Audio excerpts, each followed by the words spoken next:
The young lady sat near the mirror and cleared her throat.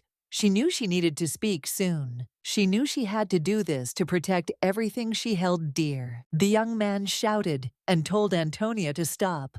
Right now, he grabbed her hand. Antonia looked at him furiously and told him to let go of her hand immediately. The young man shouted that she had misunderstood everything, since the girl had simply seduced him. Antonia looked at him with contempt. She was furious because she knew that he was making out with a servant and walking around the palace with her. She looked at her husband and said that they were getting a divorce. She said that she would not tolerate such things any longer. Her husband was furious. In an instant, he rushed towards her in order to inflict injuries. The young lady opened her eyes and breathed heavily. She was in shock because her head hurt very badly. She wondered if she had simply passed out. She looked around the room in confusion and realized that it looked like the maids had brought her here, but she still wondered why they didn't take her to her own room. But a moment later, she realized that she was in her childhood room. Some time later, she hurriedly called the maid, who entered her room with a smile. Antonia didn't understand what Dora was doing in her room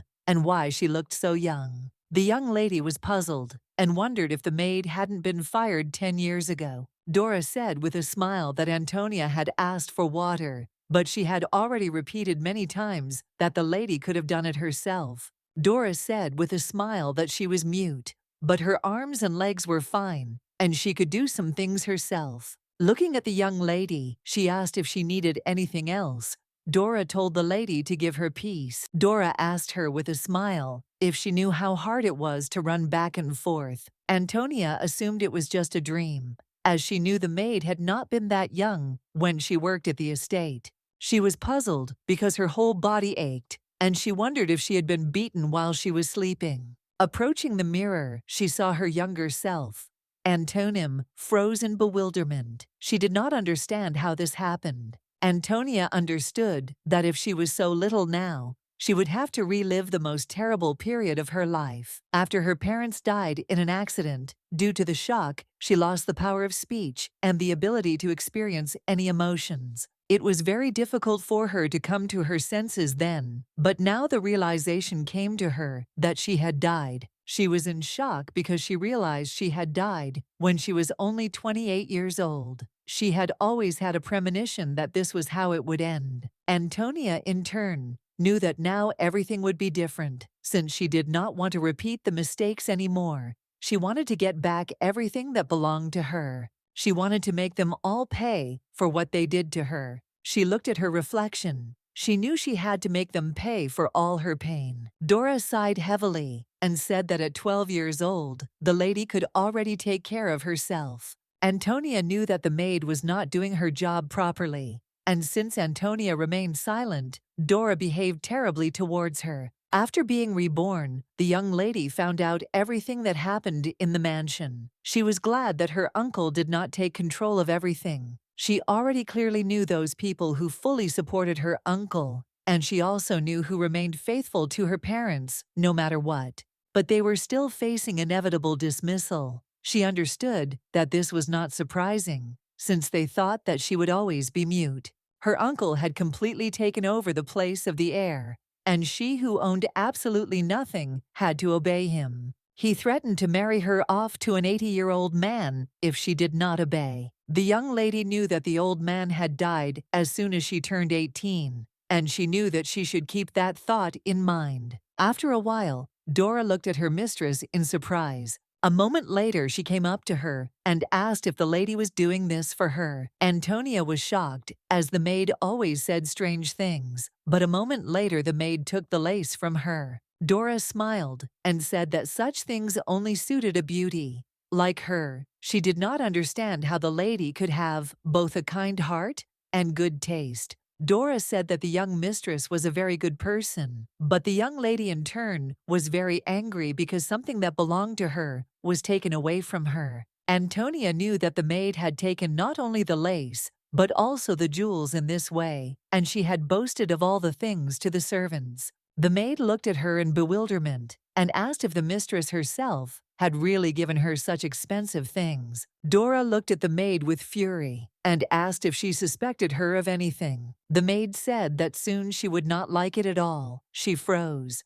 Dora said that she had no idea how faithfully and truly she served her mistress. Dora screamed that they were all rude to the mistress because she couldn't talk. She screamed that the mistress had a very kind heart. Dora screamed that she knew it better than anyone. The maids looked at her in bewilderment, as they did not understand her reaction. Antonia knew that the maid had managed to make everyone who suspected her of theft look like villains, but there were also those who did not fall for her tricks. Martina looked at the young lady and asked her to give a truthful answer to the question posed. Martina asked the mistress if she had really given the maid all the things. The young lady shook her head in protest. She had never given her things, and the maid took them herself. Martina smiled and asked the lady not to worry about anything, as she would sort it out completely herself. The young lady looked at Martin with a soft smile. She was glad that there was someone who could help her. A few days later, Dora said with a smile that Martina had been fired because Martina had dared to accuse Dora of lying. Dora was furious because she did not understand how they dared to call her a thief. She screamed that she was the only one who agreed to serve such an annoying person as the young lady. She came closer to her and saw that the young lady was shaking with fear. Dora smiled and said that she would take the ring as a token of compensation. Antonia was in shock because she realized that she would never see Martina again. Antonia realized that she was fired just because of her nod. She was in shock because she did not want this at all. She was shaking and crying because she understood that it was entirely her fault. But now she knew that she would certainly protect Martina and everyone else, no matter what it cost her. Dora entered the room and told the lady that she had brought her clothes. Dora looked at the lady with a smile and asked if she was really choosing jewelry to give her. Antonia was furious because she realized that the maid had become insolent and that she still had jewelry that was from her mother. She didn't want to part with them. A moment later, the maid grabbed the bracelet and said that she would take it. The maid smiled, thanked the mistress for the gift, and said that for such generosity, she was willing to put up with everything. The young lady was in shock. She could not allow the maid to take what was left of her mother. She reached for the bracelet, but the maid looked at the mistress with a smirk. The maid said that she was right, and the mistress wanted to give it to her. She said with a smile that in that case, she would go and tell everyone how kind she was. The young lady was in shock. As she had very few things left from her mother, she could not allow something like this to happen. She wanted to stop the maid and take back what was rightfully hers. Some time later, she ran to the place where the maids were and heard their conversation. Dora boasted to everyone that her mistress had given her a precious thing. The maids were surprised, but they knew that it was all because Dora cared about her. Dora said with a smile that she served her mistress without making a single mistake, and she could not neglect her kindness. A moment later, everyone present froze in bewilderment as they saw the lady. The young lady, in turn, slowly approached the maid. She was furious at what she heard. The maids looked at their mistress in bewilderment and asked why she had come. The maids asked if she had come because they had taken the Dora, but the young lady shook her head, thereby showing that this was not so. The young lady slowly walked up to the maid and took her hand. She looked at her intently. Dora looked at her mistress in bewilderment and called her because she did not know what her mistress wanted from her. A moment later, the young lady collected her thoughts and, looking at the maid, said that it was her bracelet. Dora looked at her mistress in bewilderment and called her. She was shocked that her lady had spoken. The rest of those present looked at the young lady with tears in their eyes. They were glad to hear her voice again. The young lady understood that their reaction was quite normal, but now it was much more important for her to get her bracelet back. She looked at the maid and said that the bracelet was hers, and she had to give it back. The maid looked at Dora with anger and said that she said that the mistress herself gave it to him. The maid asked if she had lied. The young lady, in turn, knew that this looked like complete childishness, but she could not help it. She looked at the maid and told her to give the bracelet. A moment later, Martina walked up to the young lady and put her arm around her shoulders. Thus, she wanted to support the lady. The young lady was grateful to Martina. Dora was furious. She did not understand why the lady spoke at such a moment. Dora knew that she should have listened to her and stayed in the room. Dora, in turn, knew that she still had a chance to get out of it, since the lady had simply said a few words. A moment later, the maid fell to her knees and cried out that this was unfair. The maid asked her mistress why she treated her like that, since Antonia herself nodded when she asked if she would give it to her. The young lady knew that this was what would happen, but she wanted to pay her back in the same coin. The maid asked the mistress if she was blaming her just because she spilled water yesterday. All the maids were shocked. The maid said that she had already apologized for this on her knees, but nevertheless, she would return everything herself. Dora, with tears in her eyes, asked the lady not to throw her out for such a minor offense. The young lady looked at the maid with a keen gaze, as she saw that this performance was simply amazing. All the maids took their friend's side and told their mistress that she had served her well. The young lady, in turn, knew that the maids were all in league with her uncle,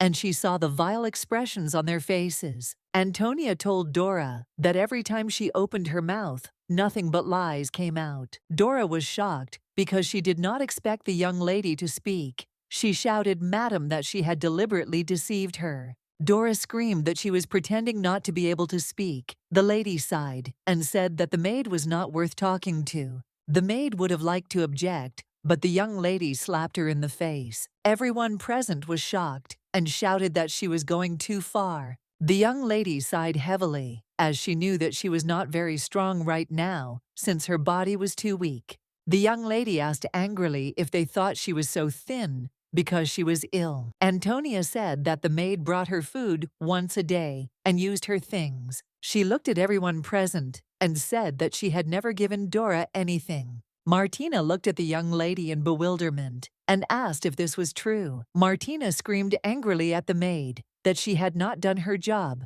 and was stealing. The maid screamed that she was wrong and had just hurt herself. She begged the lady not to throw her out and said that this would never happen again. The young lady angrily told the maid to clean up. Dora looked at her mistress in bewilderment. A moment later, Antonia told the maid to get out of her house. The maid stood there in bewilderment. She looked at everyone present, but there was no reaction.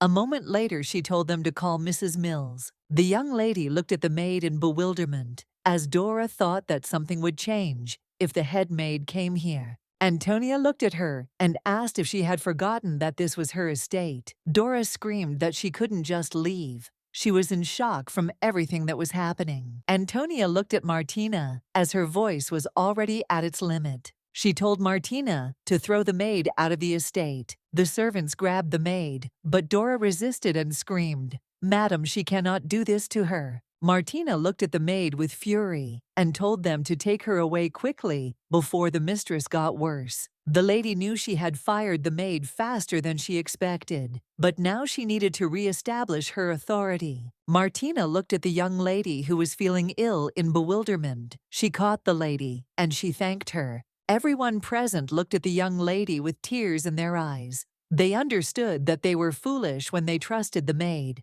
The servants surrounded their mistress, and with tears in their eyes, said that now they would serve her faithfully. The young lady was surprised, as she had only thrown out the maid, but she felt that she had achieved more. She knew she had to sort this out as soon as possible, but she was feeling very bad. Antonia was losing consciousness and seeing servants shouting at her. Mrs. Mills looked at the lady and with a smile said that she was already awake. The lady knew that her reputation had suffered after this incident. She looked at the young lady with anger and said that if she continued like this, there would be a lot of trouble.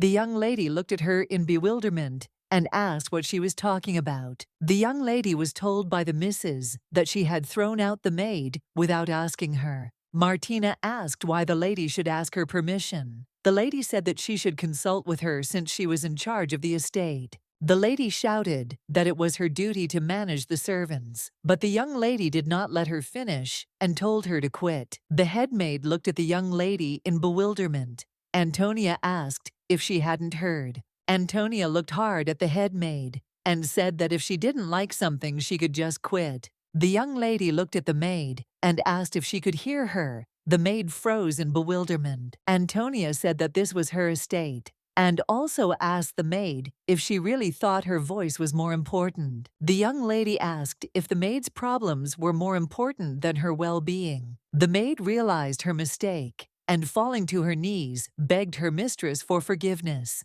She was in shock and did not understand why the lady had changed so much. The maid noticed that she no longer looked like a little girl, and it seemed to her that she was now talking to an adult, aristocratic lady. Martina asked the lady if she was okay. The young lady said she felt dizzy. Martina yelled at the maid and told her to leave the room immediately. The maid told the lady not to forget that her keeper was Mr. Paolo, and he had entrusted her with the management of the estate. The young lady, in turn, wondered why the head maid took her words seriously. For a moment, she was lost in memories, for after her recovery, she had often been punished. Dora made many mistakes, and they blamed the young lady for them. They said she tried for her sake. The head maid locked her in and told the young lady to think about it carefully. The shortest punishment was 12 hours, the longest a week. In the damp and cold cellar, she sat for hours on end. She was afraid that she might be bitten by rats, but still she endured everything. Martina asked the lady if she was in pain anywhere. She said that she would rather sleep now. The young lady, in turn, understood that she first needed to restore her strength and then punish all the offenders. Martina told the young lady to get some sleep. Antonia agreed with her. Martina smiled and told her not to worry about anything, and that when she woke up, there would be a delicious dinner waiting for her. The young lady thanked Martina for her concern, but she was still in her thoughts. She knew that when she woke up, she needed to think about economic power. Sometime later, the young lady ate the food, prepared with care with appetite. Antonia was glad that Martina had taken her upset stomach into account and had prepared the meat skillfully. She saw that all the food was adapted for her. She had never eaten such food since the death of her parents. The young lady, in turn, saw that the maids took very good care of her. She understood that she still shouldn't behave as before. Antonia knew that she would no longer remain silent. Martina looked at the lady and told her to eat more slowly, and that she also needed to go to the doctor. The maids were shocked and did not understand how Dora dared to force her mistress to starve. Martina looked at the young lady and told her to tell her what she wanted to eat. Martina said that she would definitely do anything. She said that for the past 2 years, she didn't know what she should do. She remembered the moment when her parents were still alive. Her mother even scolded her. Then she had to eat only stewed meat with cream, or her father laughed with joy. The young lady thanked Martina and said that she really missed her food. She said that she really liked everything she cooked, and she was still wondering how Martina had prepared all of it. The maids were shocked that their flour, which they had looked after so carefully, was being treated so rudely. Martina smiled and said that of course it was a pleasure for her to cook for her. She said she was glad she could cook something for her. The young lady thought that sounded wonderful. She thought that after her ex-husband's strict diet, cooking irritated everyone. The young lady, in turn, thought that Martina wanted to create a meal schedule. Antonia said she should pay more attention to this too.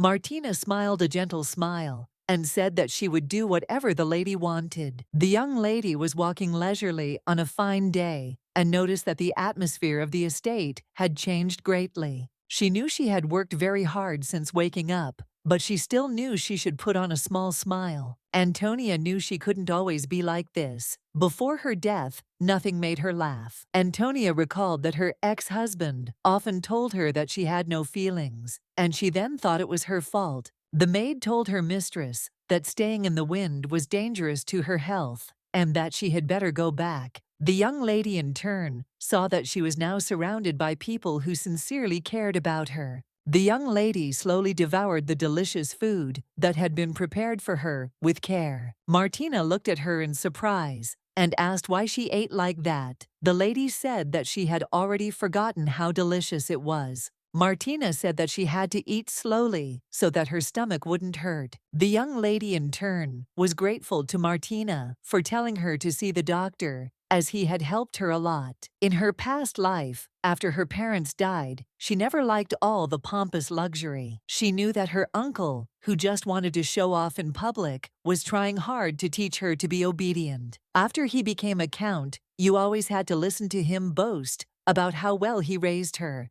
But unfortunately, her uncle did not fulfill his dream, as after the dark days, the title of count passed to her. The head maid entered the room and told the lady that she had something to tell her. The head maid asked Martina why she allowed Milady to eat meat, since she now looked beautiful and slim. Martina said furiously that this was just nonsense, and that she was not slim, because all you could see were her bones. The maid said it was all for the lady's well-being. Martina asked why she couldn't deal with other problems. Then, the head maid was furious and rushed to the young lady and told her that she should not listen to such things. The young lady asked in bewilderment why she thought so. Antonia said that she had just finished eating, and the food was just great. She asked why she shouldn't have eaten it. The young lady asked the maid why she was taking such liberties, and why she was shouting at her. Antonia said that her uncle was a big man, and she was small and slender. She asked why her uncle was so big. The head maid hesitated, not knowing what to answer. She was burning with anger. The head maid looked at the young lady intently. She was furious and didn't understand why she had changed so much. The head maid looked at the young lady eating, gritting her teeth. She was infuriating her. The maid approached the mistress with a smile and said that today's dessert was her favorite sherbet. The head maid wanted to object, but stopped because she understood that if she said anything, the lady would start to find fault. She didn't even know what she should say in this situation. The young lady, in turn, knew the simple and obvious reason why the maid came to her. Antonia looked at her and asked if she really wanted to say something. The maid said that the lady should choose the servant. The young lady asked if something was wrong. The maid said that the kitchen servants had their own duties. Everyone present looked at them and said that they were not at all against serving the young lady, and that it was a pleasure for them. The head maid said that it was simply impossible, since they did not know how to properly look after a noble lady. The head maid told the young lady to look and choose a candidate from the list. She smiled and said that all the candidates for the position were smart and hardworking. The lady told the head maid that she had said something similar about Dora. The maid hesitated and said that these people were completely different. The maid called the young lady as she saw that she had begun to eat again. Antonia asked if she really had to choose a maid, and the maid said that of course she had to. Antonia smiled and said that she liked Lorena. The maid was surprised. The young lady, looking at the maid, said that the maid was about the same age as her and worked in the estate. The head maid was shocked and tried to object. The young lady did not understand what the reason was. The maid said that the girl only did housework, and she never served a lady. Antonia smiled, looking at the head maid, and said that the girl could still learn. The maid was furious. Antonia said that Martina could teach her a lot.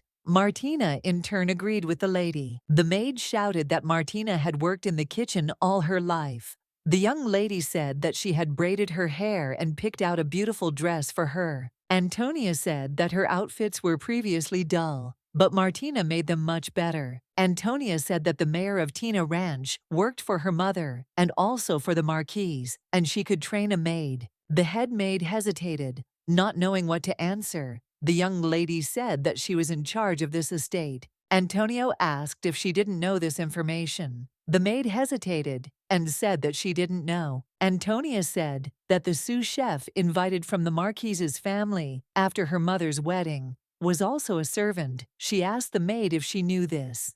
Antonia asked if she really didn't know this information. Antonia knew she didn't know it and wanted to kick them all out. Antonia looked at the maid and said that for this reason she did not know that her servant was a thief. Antonia asked the maid how she knew that the people on the list were not like that. The maid said that they would serve her faithfully because she had selected them herself. Antonia asked if it wasn't the same with Dora. The maid hesitated, not knowing what to answer. Antonia turned to Martina and said that she would go and rest a little. Martina smiled and said that she needed to watch her sleep carefully. Antonia looked at the head maid and said that Martina was teaching her everything and asked her to bring the girl to her. Antonia, in turn, knew that the head maid would soon be completely exhausted. The maid was furious and trembling. She could not object to the young lady, but still did not understand how she dared to speak to her like that. The head maid slammed the table in anger. She knew she was the only one Sir Paul trusted. The maid knew that the lady had to obey her and did not understand why she was asking awkward questions. The maid was furious and wanted to throw the young lady into the cellar to punish her, but she knew she shouldn't do that because the boss would make a fuss. She understood that until the end of the reconstruction of the estate, she needed to somehow shut the young lady's mouth in order to gain complete control over the estate. Mrs. knew that she would then be able to punish the girl to the fullest. While Sir Paul was still not there, she was very nervous. She didn't know when he would return, as she had sent the letter a week ago, but there was no answer. She wanted to send another letter and tell how arrogant the lady was. She wanted to tell him about the humiliation she had to endure. She knew that when he returned, the lady would pay her for everything. The maid knew that Sir Paul had not promised her anything, but she was sure that he liked her, since last time he had given her a necklace. She knew that to win the title of countess and his heart, she had to be sensitive. The maid smiled and woke up the young lady. She said that she shouldn't sleep for so long. Another maid smiled and said that today the chef made pasta with tomatoes and bacon. Antonia asked if it was true. The maid smiled and said that everything was just like that, and she needed to get ready already. Antonia asked if they had done what she asked. The maid said that she had already given the message to Mr. Roter, and no one knew about it. The lady said that this was very good, because if the head maid found out that she had written a letter to her uncle, there would be trouble. She had been keeping the head maid on edge for the past 2 weeks. She knew they couldn't just send a letter like that. Antonia knew that the head maid might have read something the maid said, that the head maid intercepted household letters. The maid said that she had once sent a letter secretly, but Dora still managed to read it. Antonia said that Mr. Roter was rude and stupid, and the maid found him difficult to deal with. The maid began to complain about the head maid and told her about all her machinations. Antonia said that they had all suffered enough. The maids smiled and told the young lady that everything was fine and that they were with her now, and Antonia was glad about that. She knew that she had maids in the manor and in the kitchen, and the keeper of the balance, the head chef, was on her side. But she still knew that most of the servants served her uncle and the head maid. She wanted to create a quarrel between her uncle and the head maid in order to restore economic power. She wanted to use Mrs. Mills to achieve her goal, and after their time she would appear in all her glory. The young lady sat and slowly wrote a letter to her uncle, saying that if it weren't for him, the house would be in total disarray. She thanked him for his care. She wrote that she now eats 3 times a day and lives without worries. The young lady, in turn, wanted to appear to him as a naive and good-natured niece. She also wrote that the head maid takes very good care of her and is friendly, unlike Dora. Antonia wrote that she was still worried about her uncle, but also asked to believe her. She knew there was no hidden agenda in the letter. If it were out of tone, she could get his attention. She knew he wanted to use her, and in this situation, her words would carry great weight. The young lady told the maid to remember to bring food to Mr. Roter sometimes, and from now on she would send letters regularly. The maid smiled and said that she would certainly do everything, and the young lady could simply trust her. The young lady, in turn, wanted to prove to her uncle that she was a weak niece and that she lacked his love. The head maid was furious when she read the letter, as the gentleman wrote that his niece was still young and a little frivolous. The maid was furious because she described in detail all the atrocities of Milady. She realized that something was wrong here. She was furious and couldn't understand how they could treat her like that. She knew that she would certainly become a countess, and she did not want to lose her dignity at all. The maid thought she had written too emotional a letter. She thought there were many ladies like her who had pleased Paul. She wondered what she should do if she wanted to use evil intent for good. She looked for aristocratic paintings in books and magazines in the capital, after which she felt like a real countess. Some time later, the maid burst into her office, screaming, and the maid asked in bewilderment what had happened. Because she said earlier that you need to knock before entering her office. The head maid sighed heavily and told the maid to say what was the matter. The maid said that there was a woman in the dressing room, and she had brought with her many tailors. The head maid was perplexed. She thought that the Count wanted to surprise her soon, but a moment later the maid said that Milady had called her. The head maid was furious and didn't understand what was going on. The head maid wondered if the young lady wanted to spend money without her permission. The young lady smiled and told Antonia that they hadn't seen each other for a long time. She said that she was very worried when the maids bought her clothes. Antonio said that she hadn't had time to shop lately and thanked the young lady for coming. The young lady looked at Antonia in bewilderment. She saw that her body was very thin. The lady thought that Antony's relatives had forgotten about her. She said with a smile that they could now look at the catalogue. A moment later, the head maid burst into the room and called the young lady. She asked angrily why no one had said that they had invited a tailor, since they should have asked her permission. Antonia looked closely at the head maid,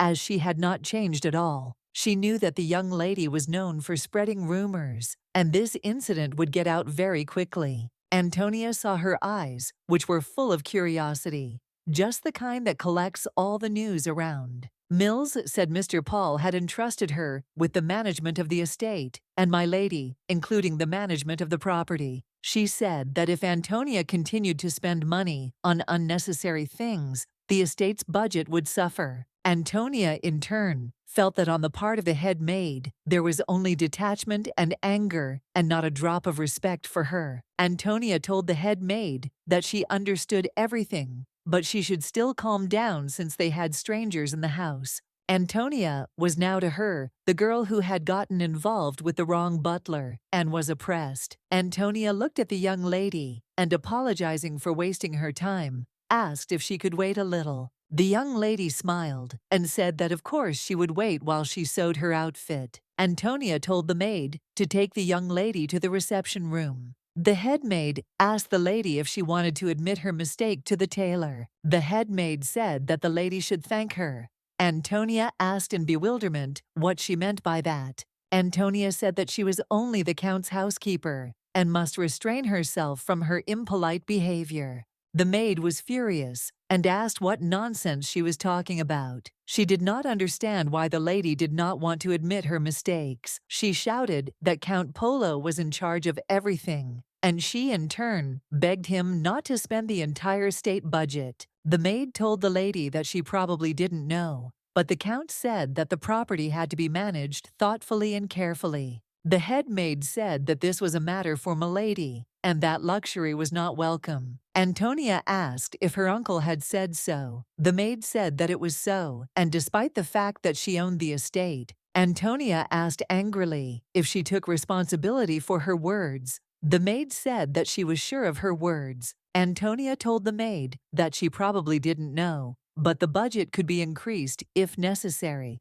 especially for a child. She said that everyone knows about savings, but nobles must maintain their dignity. The maid was furious. She told the lady that if she didn't believe her, she could ask her uncle. Antonia asked if she herself had not said that she had called the man into the dressing room without permission, and the maid said that it was all true. Antonia said that she could look at the letter from her uncle, and she would like it very much. The maid was in shock because she did not understand why the Count himself did not tell her about anything. Antonia said that she asked her uncle for permission because she said she needed new clothes. The maid read in the letter that she could choose any outfits she wanted. She was shocked. Antonia looked at the head maid and asked if she had anything else to say. The maid was perplexed. Antonia said that if the lady wants to say something, she listens to her carefully. The head maid said there was a misunderstanding, and she was furious.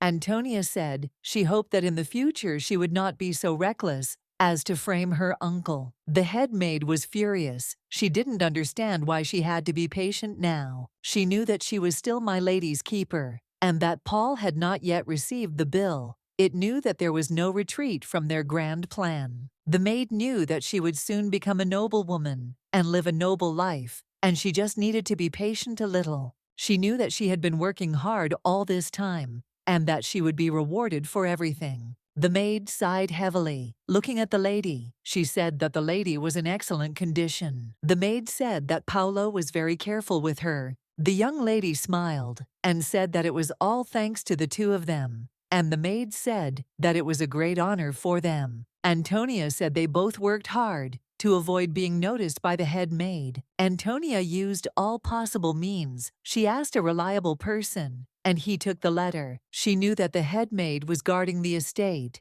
and it wasn't easy. She told Polly that she was pretending to be modest. Polly said that the head maid was very naive, and they managed. The maid asked the young lady if she had everything under control. Antonia looked at her in bewilderment. The maid asked what she would do when her uncle returned, as they were very worried that their mistress might be harmed. Antonia said that they need not worry about her uncle, as she had thought everything through. The head maid smiled and said that she was very glad and hoped that everything would be okay. She said that she still needed to pick up her dresses and asked if Madame was waiting for her from the cloakroom. Antonia was sure that Madame was very interested in what was going on here. She knew that this was a good chance to ruin Mill's reputation. Sometime later, Antonia entered the dressing room and apologized for the long wait. The lady smiled and said that there was nothing to worry about. She said that there was a trace of the previous countess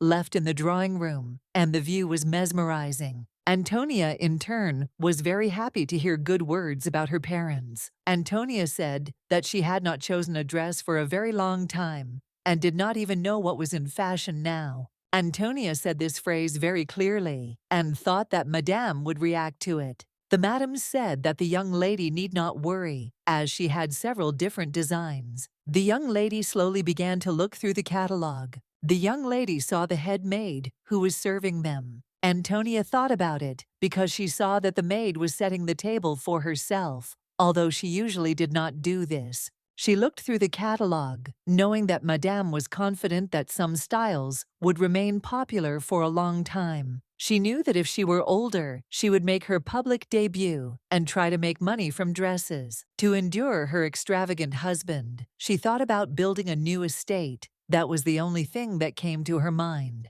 Antonia smiled and said that all the dresses were very beautiful. She said that their style had changed a lot over the past years, and she didn't know what to choose. Madam said that she could advise her. She smiled and said it would be nice to look at a design with lace. Antonia said that she seemed to know a lot, and that seemed to be the reason her mother liked to talk to her. Madame smiled and thanked her for her kind words. She also said that she had always been grateful to the former countess. The former countess decided to support the young lady's talent and thus helped her a lot. The young lady smiled and said, "Madam, she has really wonderful designs." Antonia slowly began to choose a suitable dress for herself. The head maid was furious because the lady had so brazenly chosen several outfits for herself at once. The maid thought that one would be enough for her. Antonia said that she would order everything except 2. The head maid was furious, wondering if the lady would really wear 7 outfits at once.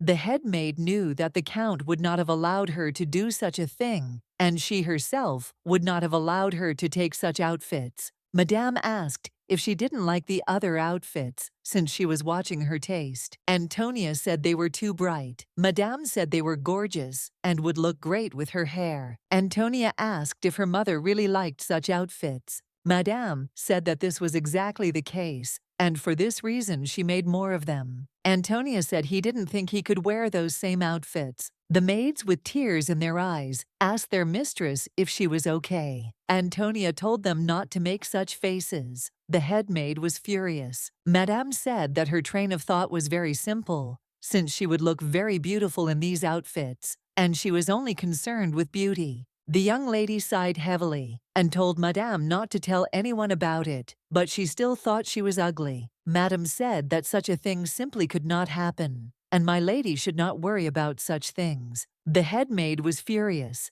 and didn't understand what was going on and why they were having such a nice conversation. She looked at them with fury, but said nothing. She could barely contain herself. The young lady looked at the catalogue and said that the hats would not suit her. Madame said that in that case, she would cross them off the list.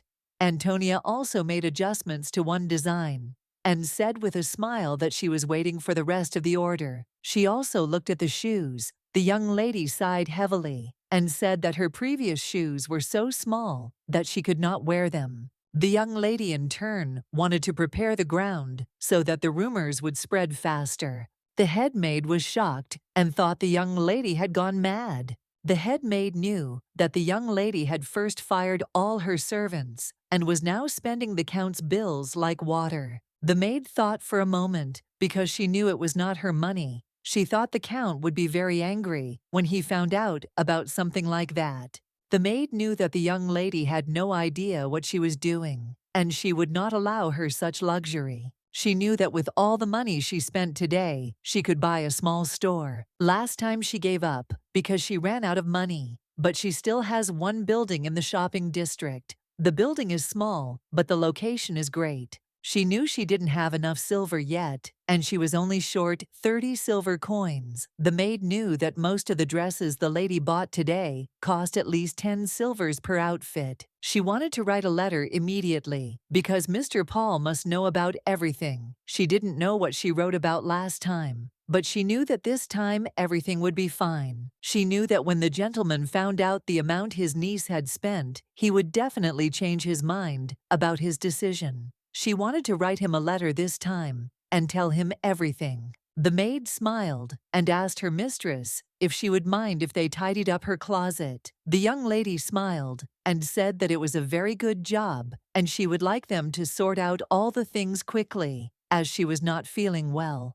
Polly looked sideways at her friend and asked if she had taken her job. Polly said it seemed like she wanted to do it too. The maid sighed heavily and said that this was not so, and she just did not want to make noise in front of my lady. Polly said that the young lady's closet was full of useless things, and she would like to sort through and reorganize everything for convenience. Polly smiled and said that now my lady had new and beautiful dresses, and asked the lady whether she should fill the wardrobe with them or with something else. The young lady in turn saw that her maid looked very happy. She knew she had no things at all, and she didn't mind if they took them, because she wanted Dora and the other maids to be happy. She had already worn them, and she wanted others to wear them too. The maids looked at the young lady and said that she was just great. As the head maid was very angry, the young lady said that it was so, because she spent a lot of money. The maids looked at the young lady and said that if she showed them the handwriting again, they could check it.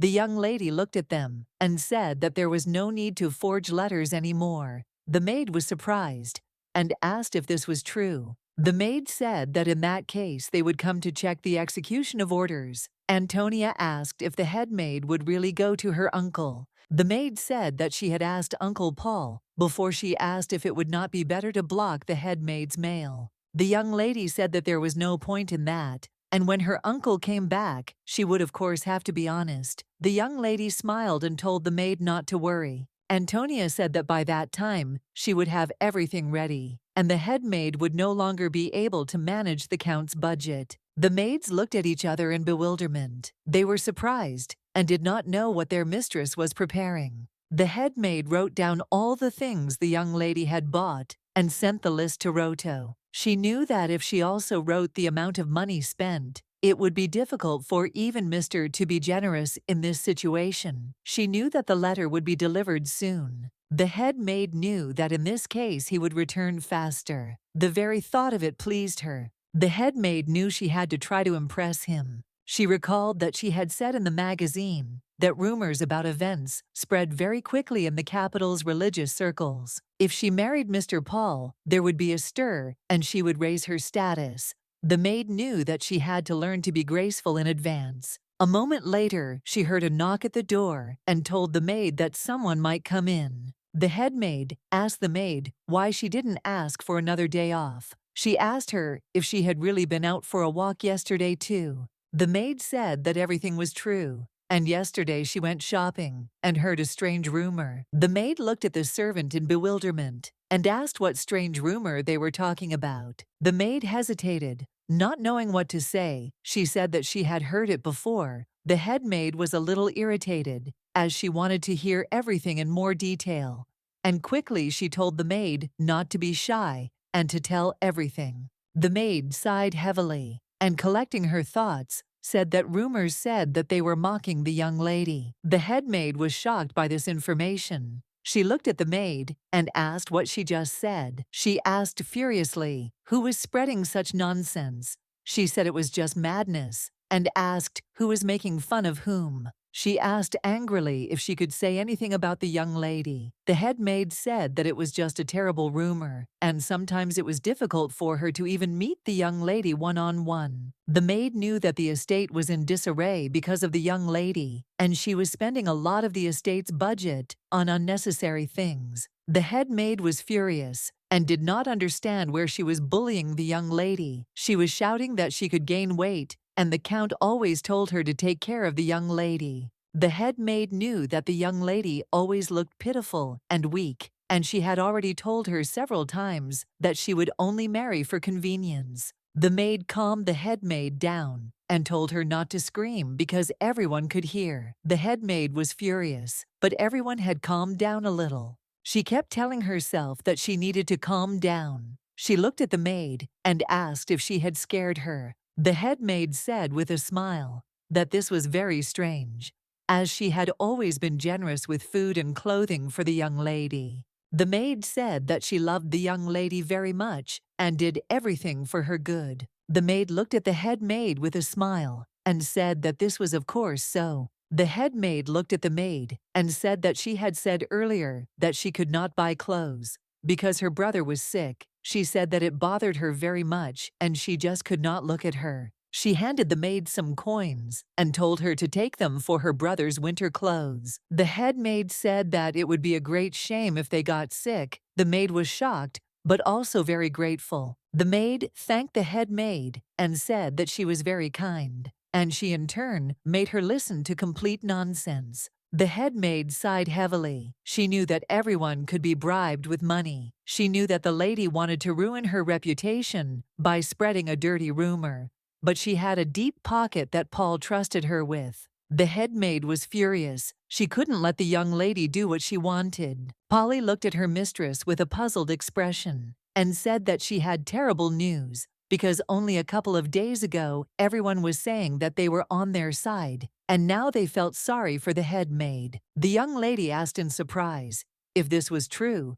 The maid said that they very easily changed their minds for a couple of silver coins. The young lady said that it was definitely not because of a couple of coins. The maid was furious and did not understand why her ladyship was so calm about it. The young lady said that they were entitled to about 220 coins a month, and now it was clear why money solves everything. The maid looked at her friend and said with a smile that, "My lady says there is no need to worry so much." Antonia said with a smile that everything was fine and couldn't be better, but Polly in turn was very puzzled by this situation. Polly said they were trying to find everything bad about her. Antonia said they were getting paid to do that, so they were getting their money's worth. Antonia said that although she owned the estate, the allowance was paid by the head maid. The maids looked at the young lady intently. They did not know what to answer. Antonia looked at her maids and said that, on the other hand, it seemed that they were losing their wages because of her,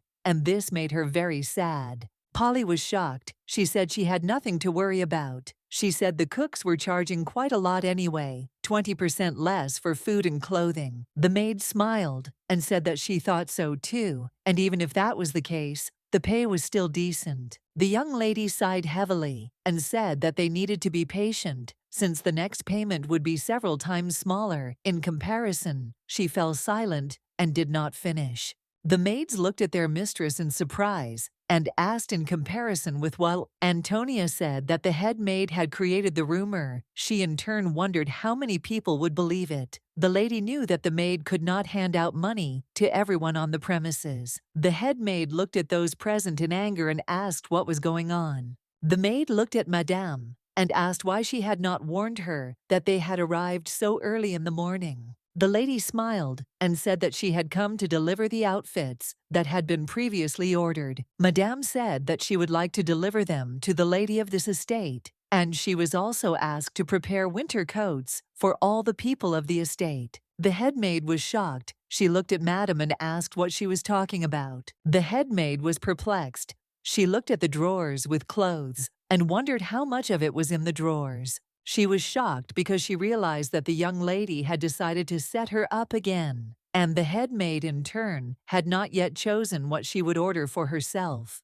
The lady looked at her subordinate and said that in any case, a lot of goods came out this time. The head maid looked at her with skill and asked what was going on. Madame smiled a feigned smile and asked the maid what she had heard the way she had spoken to her maid. The head maid was furious, for she saw that Madame was mocking her, Mrs. Mills' Madame, that she visited the estate given to her too often. Madame smiled and said that she had recently heard many rumors that in one noble family there was a man who was not the owner, but acted as if he was the boss here. The madam asked the head maid with a grin if this rumor was accidentally about her. She said that a person is even ignored by those who are not on his side. Madame told the head maid that the man could not even do his job properly. She said that obviously this did not apply to the pure-hearted Countess Mrs. Mills. The head maid smiled and told Madame that she did not think it had anything to do with the Count's family. She said Madame that it was very rude for a frequent visitor to the house to begin making such innuendos. The maid looked at Madame and said that she had already finished preparing. Madame smiled and asked if it was true. She said that in that case they should go already, as they had a lot of orders. The madam smiled and asked the head maid to pass the note to the young lady. She said with a smile on her face that only uneducated people try to hide something. Smiling, she slowly left the estate. The head maid was furious. She looked after her angrily, but in turn said nothing. She thought that Madam was the last bitch. Some time later, the head maid burst into the young lady's room and called her. Miss Mills asked the young lady angrily what she was doing. Antonia looked at the head maid in bewilderment and asked what she was doing in her room. The head maid said in her fury that because of her thoughtless actions, she had to come to her as soon as possible. The young lady looked at the head maid in bewilderment and asked when she had allowed her to enter her room. The missus asked if it was really that important now. She said furiously that her clothing bill was 1 gold and 40 silver coins. She said that the lady from the store had left the clothes and just walked away. She couldn't believe that the young lady had actually ordered so many clothes. The young lady sighed heavily and asked what the matter was. She said that winter was coming and they needed to think about clothes. The maid was furious and shouted that this was very bad. She said that the lady did not know all the figures yet. The maid was furious. She asked if the young lady really thought that this amount was very cheap. Antonia looked at her in bewilderment and asked if she knew how many people worked on their estate. The head maid asked angrily how she could not know. Antonia asked if this amount was really too much for all the servants. Antonia asked if the head maid also wanted to wear cheap coats. The head maid looked at the young lady in bewilderment and asked what she was talking about, who had not said that if she wanted to spend less money buying coats for everyone, then she should buy cheap coats. Antonia said that she was also considered the butler of the estate. She asked if that was not the case. The head maid was furious. The head maid said that of course she was different, and her monthly pay was different too. She said that since her pay was different, that meant she was entitled to different clothes. Antonia said that she already had a fan and a fireplace in her room, so she could wear a cheap coat or not wear one in the oats. The maid was furious and shouted at the young lady that it didn't matter. Now the young lady looked at her in surprise and asked what she meant by that. Mrs. said that if Sir Paul found out about it, she said that she was keeping it all secret because she was thinking about such details. But the young lady was not thinking about anything. Antonia looked at her in surprise and asked if she was hiding everything because she was thinking about her. The head maid said that this was the case, but Antonia knew that it was a lie. The head maid knew that the young lady knew nothing of the letters she and Paul had written to each other. The young lady smiled as she looked at the maid and asked how he knew how many clothes she had ordered. The maid looked at the young lady in confusion. Antonia said that it seemed she was lying. Antonia asked the maid if she really thought she was still a child and could be easily deceived. The head maid was shocked. She realized that Sir had not responded to any of her letters. She asked this question: "Does this mean that the young lady had been intercepting all her letters?" She asked the lady if he had sent her any reply letters. The young lady in turn understood that this situation was not funny at all. She saw that the head maid had such a face as if her lover had betrayed her. When she was young, she was also deceived by the same expression. When she was about 17 years old, my maid constantly took care of her, but not always properly. The head maid looked at the young lady in surprise and asked if she was in much pain. The maid said that the debut was still ahead, and she did not know what to do, since her Naledi was so painful. She said that Sir Paul was very busy. He had not yet given permission to call the doctor, so she would go get some medicine. She said with a smile that in any case she could only thank the young lady. When Antonia was only 13 years old, the cooks left the estate. Then just one warm word made her cross the border. She didn't even believe her mother's story, though that she herself had accepted the head maid and allowed her to work in the estate because she had nowhere else to go. That's why she couldn't forget the expression on the head maid's face that day. The head maid smiled and said that she had brought soup and medicine and that my lady should refresh herself.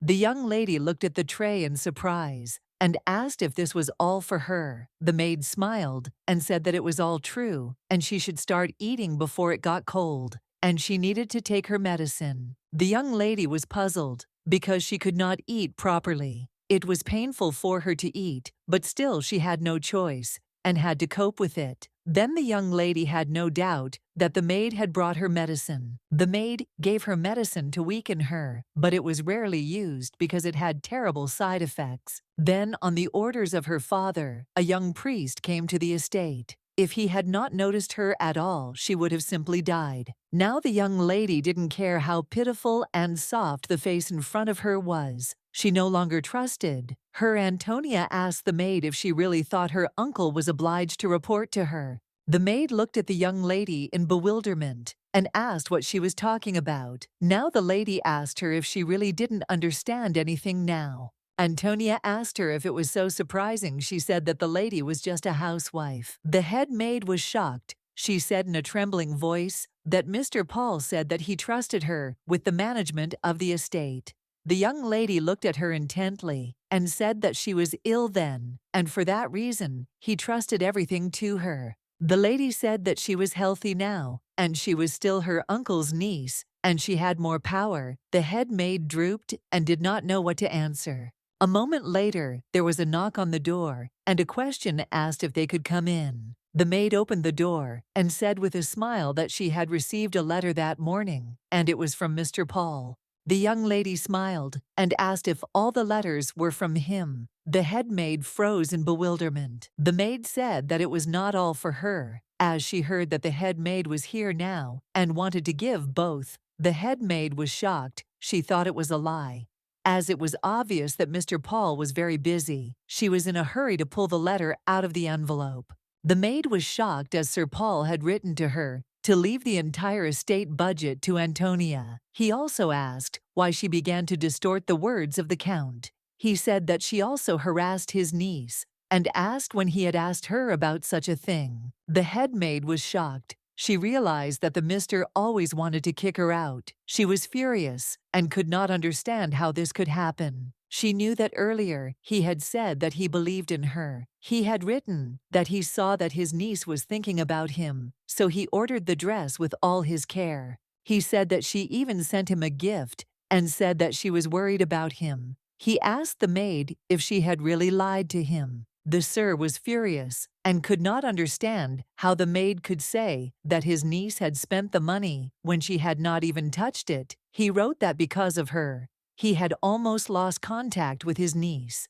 The head maid was shocked and wondered if the young lady had sent the gentleman a gift. The maid looked at the young lady and said that she had lied to her uncle. The missus was shocked and furious. She knew that she had not found out anything yet, but the fact that Sir had forgiven her for the dress was complete nonsense. The young lady looked at the maid in bewilderment and asked her if she really thought she could lie to her uncle. The young lady told her that she was much easier to deceive. The maid looked at the young lady in bewilderment and asked what she was talking about. She asked if she was really talking about deceiving her on purpose. The head maid looked at the young maids intently. Mrs. looked at the maids. She knew that they were very smart girls. The young lady smiled and said that she was just a little girl and never lied about the amount of clothes. She just wrote how she bought them. The maid asked in bewilderment if she hadn't spent the money. The lady smiled, looking at the maid, and said that although she was the count's housekeeper, she still knew nothing about the situation in the family.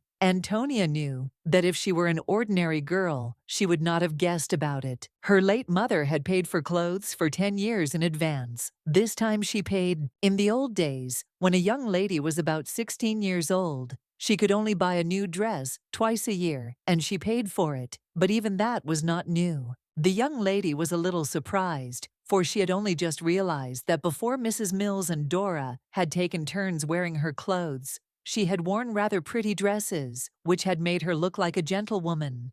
And she had liked it very much then, and she had liked the people around her. She liked them because her mother liked this style. One day, she was very jealous of the head maid and asked her if she could ask her uncle for a new dress. The head maid looked at the lady in surprise and said that she was talking about something she didn't know. She asked if the young lady really thought that the count's budget could afford such luxury. The head maid said that they were just wearing what had already been used. The missus did not understand why the young lady thought ill of them. Then the young lady felt very ashamed of her words. But she learned the truth much later. Even her maid did not know about it, and it was all Mrs. Mills's idea. The maid knelt before the young lady and said that she had been ordered to find proof of payment in the former countess's room. The maid said that it was all about the dresses the previous countess left money for, outfits the mistress found them, and bought her some too. The young lady was shocked, and the maid in turn shouted at her that she knew nothing about it.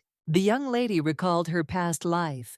She remembered that she was shocked when she learned about something like this. Antonia looked at the head maid and said it was no wonder Madame said it was fine when she hadn't even chosen a design yet. Antonia looked at the head maid and said that she thought differently, and she said that the maid had heard it all wrong. The young lady asked if she had said that if she bought clothes, her uncle would take her side. The head maid was furious. The young lady asked what dress she should wear, as she had described in detail how many she had bought. The maid looked at the lady with fury and asked if she had really done that. Antonia looked at the maid and asked if she still believed in her uncle. The lady was furious. She had no intention of apologizing to the young lady. She had previously thought the girl was very pathetic, but she kept upsetting her. She didn't understand why everyone told her that she was just a housewife and had to look after the young lady. She knew that one day she could become a countess. The head maid looked at the young lady intently, but remained silent. Anthony, in turn, understood that the maid really didn't know I wanted to give her another chance. Wanting to give her a chance to not make her life a living hell, the young lady told the maid that she should write a letter. The maid looked at her in surprise and asked if she really wanted her to write a letter that was unfavorable to her. She asked if the lady really wanted to tell Mr. Paul everything. The young lady told the maid to write the letter anyway. Antonia said that if she was not sure, then she might not write, then she would immediately fly out of the estate. The young lady looked at her with disdain and said that she would fly out only at her own request. The head maid was furious. She said that this simply could not be. and asked if the lady really thought she could get away with it so easily. She screamed that her word meant nothing. The young lady smiled and said she could take care of herself. The maid asked her why she was asking him to write a letter instead of just throwing her out. The young lady said she just felt sorry for her. She said, "If you just throw her out, she will blame her for everything." Antonia said she herself does not like it because it is not her fault. The young lady smiled and said that for that reason, she was giving her another chance. And showing the catalog, she asked if the maid had seen the item anywhere. The head maid looked at the catalog in bewilderment. She did not understand what was being discussed. A moment later, she froze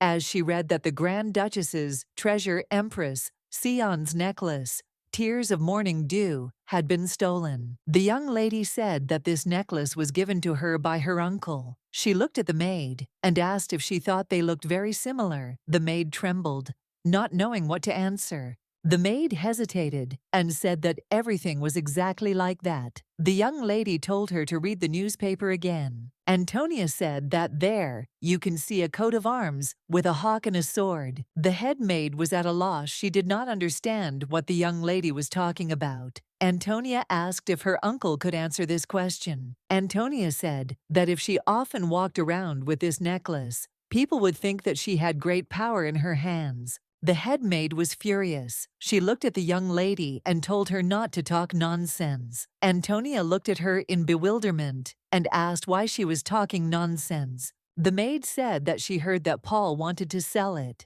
She asked the young lady if she knew that it was a symbol of her love for Mr. Paul. The maid was confused and did not understand why the lady kept talking about the stolen property. Antonia asked if she now suspected her. Her uncle and the head maid froze in bewilderment. The young lady said that instead of asking her about it, she had better ask her uncle. The maid hesitated. She saw that it seemed that she really was not indifferent to her, but she knew that it made no sense. The young lady looked at the maid and told her to just leave, and if she left the estate too, she would forgive her everything. The maid hesitated but still agreed with her. The young lady stared at the maid. The maid looked at the young mistress and asked if it wasn't worth waiting a little, since she was sure that there would be a commotion when her uncle returned. The young lady smiled and said that there was nothing to worry about. She sighed heavily and said that everything would end before her uncle returned. When she received the letter from the head maid, she thought that she did not have long to live in the estate.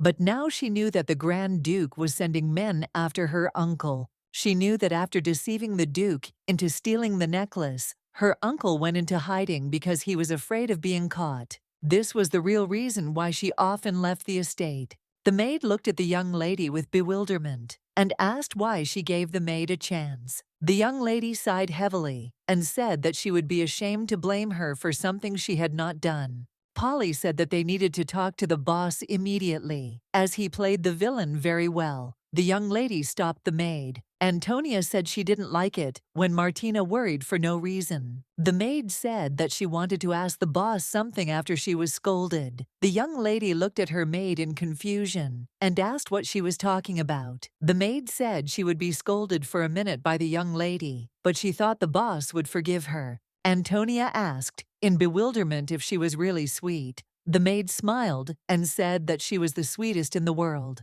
The Southerner said that perhaps she shouldn't have said it, but the young lady was like a younger sister to her. Antonia sighed heavily and said that she forgave her this time. Polly looked at her mistress in surprise and asked if she was really forgiving her this time. She had asked her lady to forgive her a couple more times. Lorena told her friend that if she wanted to be the young lady's sister, then she would bully her. Polly sighed heavily and said that if that was the case, then she refused. The young lady in turn looked intently at the maids. She was glad that there were such wonderful people around her. The maid looked at the head maid and said that she had received a letter. The head maid took the letter from the maid and told her to leave quickly. The head maid couldn't contain her curiosity and forgot everything the young lady had said. She wrote the letter because she believed in Paul. With trembling hands, she opened the letter. Sir wrote to her that it seemed he did not know enough about her suffering. He said that long ago he had done a favor to the owner of the necklace,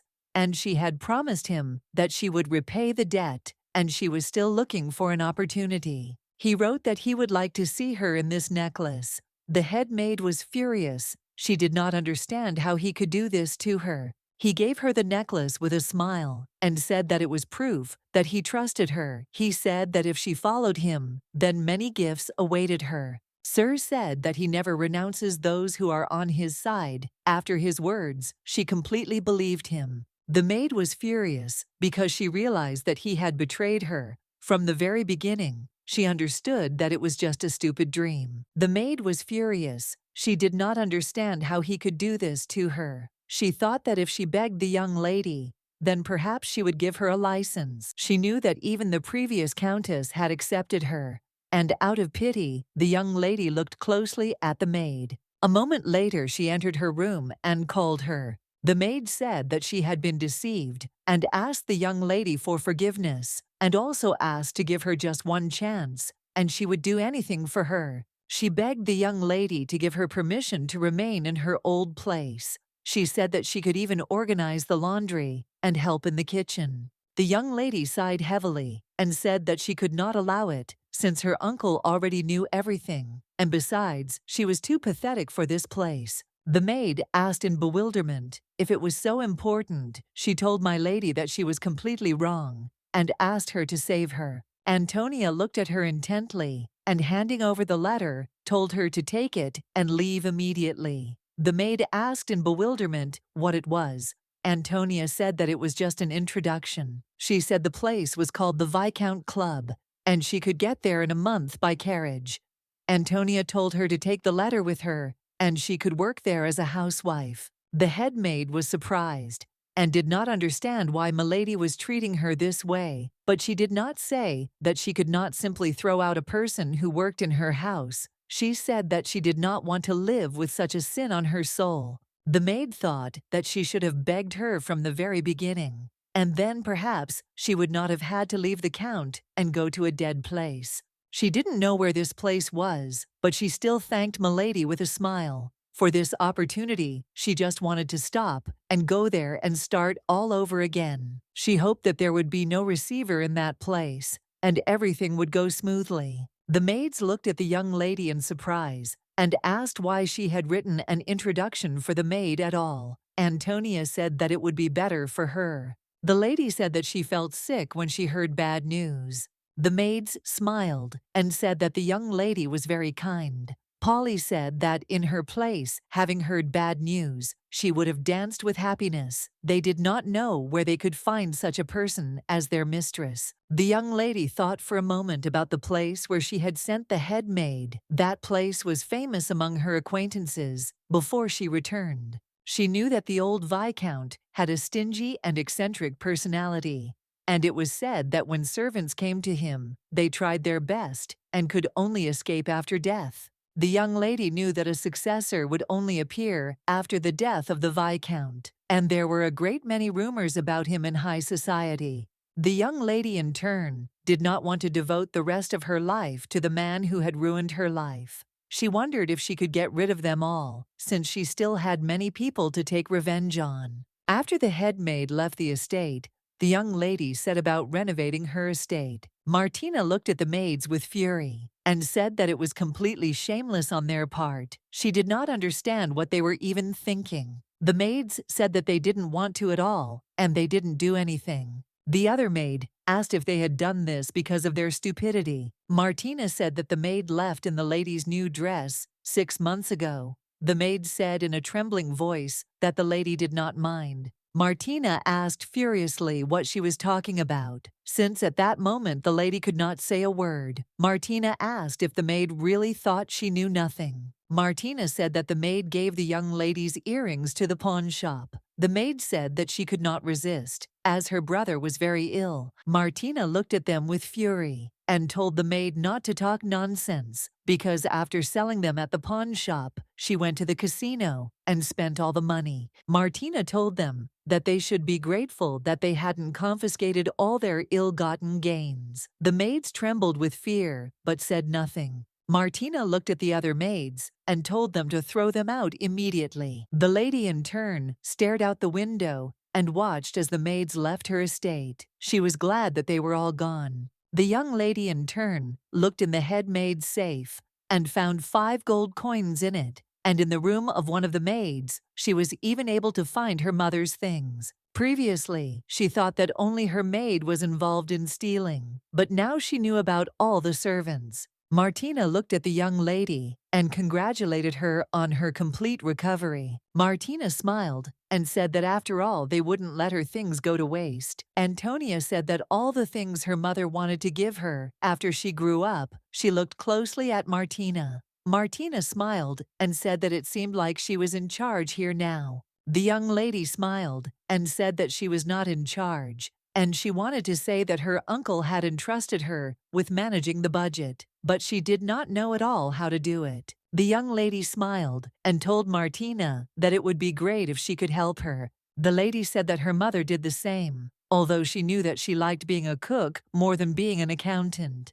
The lady smiled and said that Martina could become the house manager. Antonia said that in the future she would have to hire a butler or official manager, but there was no need for that now. The young lady looked closely at her companion and asked if she could become the manager of the house. Martina was shocked. She was blinded by the beauty of the young lady. She did not understand why the lady looked so much like the countess. She looked at the young lady intently and said that there was no other like her. Martina smiled and said that she was a strong woman who handled difficult roles well. Martina told the young lady not to worry about anything. Antonia was very glad that Martina supported her. She thanked her with a smile for her help.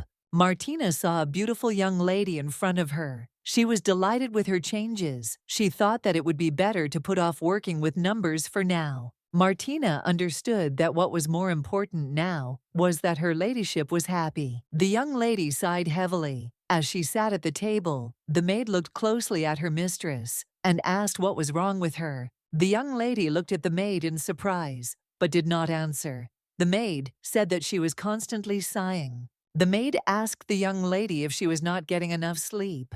Lorena was very puzzled by the young lady's condition and asked if she didn't like the food. The young lady said that was not the case. Polly asked if it was true that the chef was so worried that she didn't even touch her food. The young lady sighed heavily as she was more worried. She knew that no matter how good the food was, she still had a hard time eating 5 slices of French toast after eating. But in turn, the young lady was very nervous, as she was waiting for an answer that did not come for a very long time. About a couple of months ago, she didn't write any letters to her uncle at all. She was confused because he didn't answer her, and she thought that he probably thought she lied to him. She was confused, for she knew that she had put the countess's seal correctly, and thought that surely the enemy of her enemy must be her friend. She knew that the Grand Duke, the Emperor's half-brother, was only 5 years older than her. When she married her ex-husband, her uncle made a request to the Emperor that he might be a good candidate for the role of count. There have been many cases in the past where a count could have lost his position. The Grand Duke looked at them with fury and asked why such a great sinner wanted to become a count. The young lady looked at the Duke in surprise, as he had then accused her uncle. From that day on, she forever remembered his eyes which were staring at her. She remembered his dark hair, his tall stature, his sharp and expressive face with a prominent chin, and his presence alone made a big impact. That day, for some reason, even though they didn't know each other, Richard looked at her with pity. But after a long look, he turned away from her without saying a word. The young lady knew she would never forget him, but unfortunately, she knew she had been a little slow. She knew she had to send a letter to the Grand Duchess. She simply sent the letter, but was still very puzzled that she had not yet received a response. Antonia understood that if she could enlist her uncle's help, things would be much easier for her in the future. The maids looked at the young lady and laughed out loud.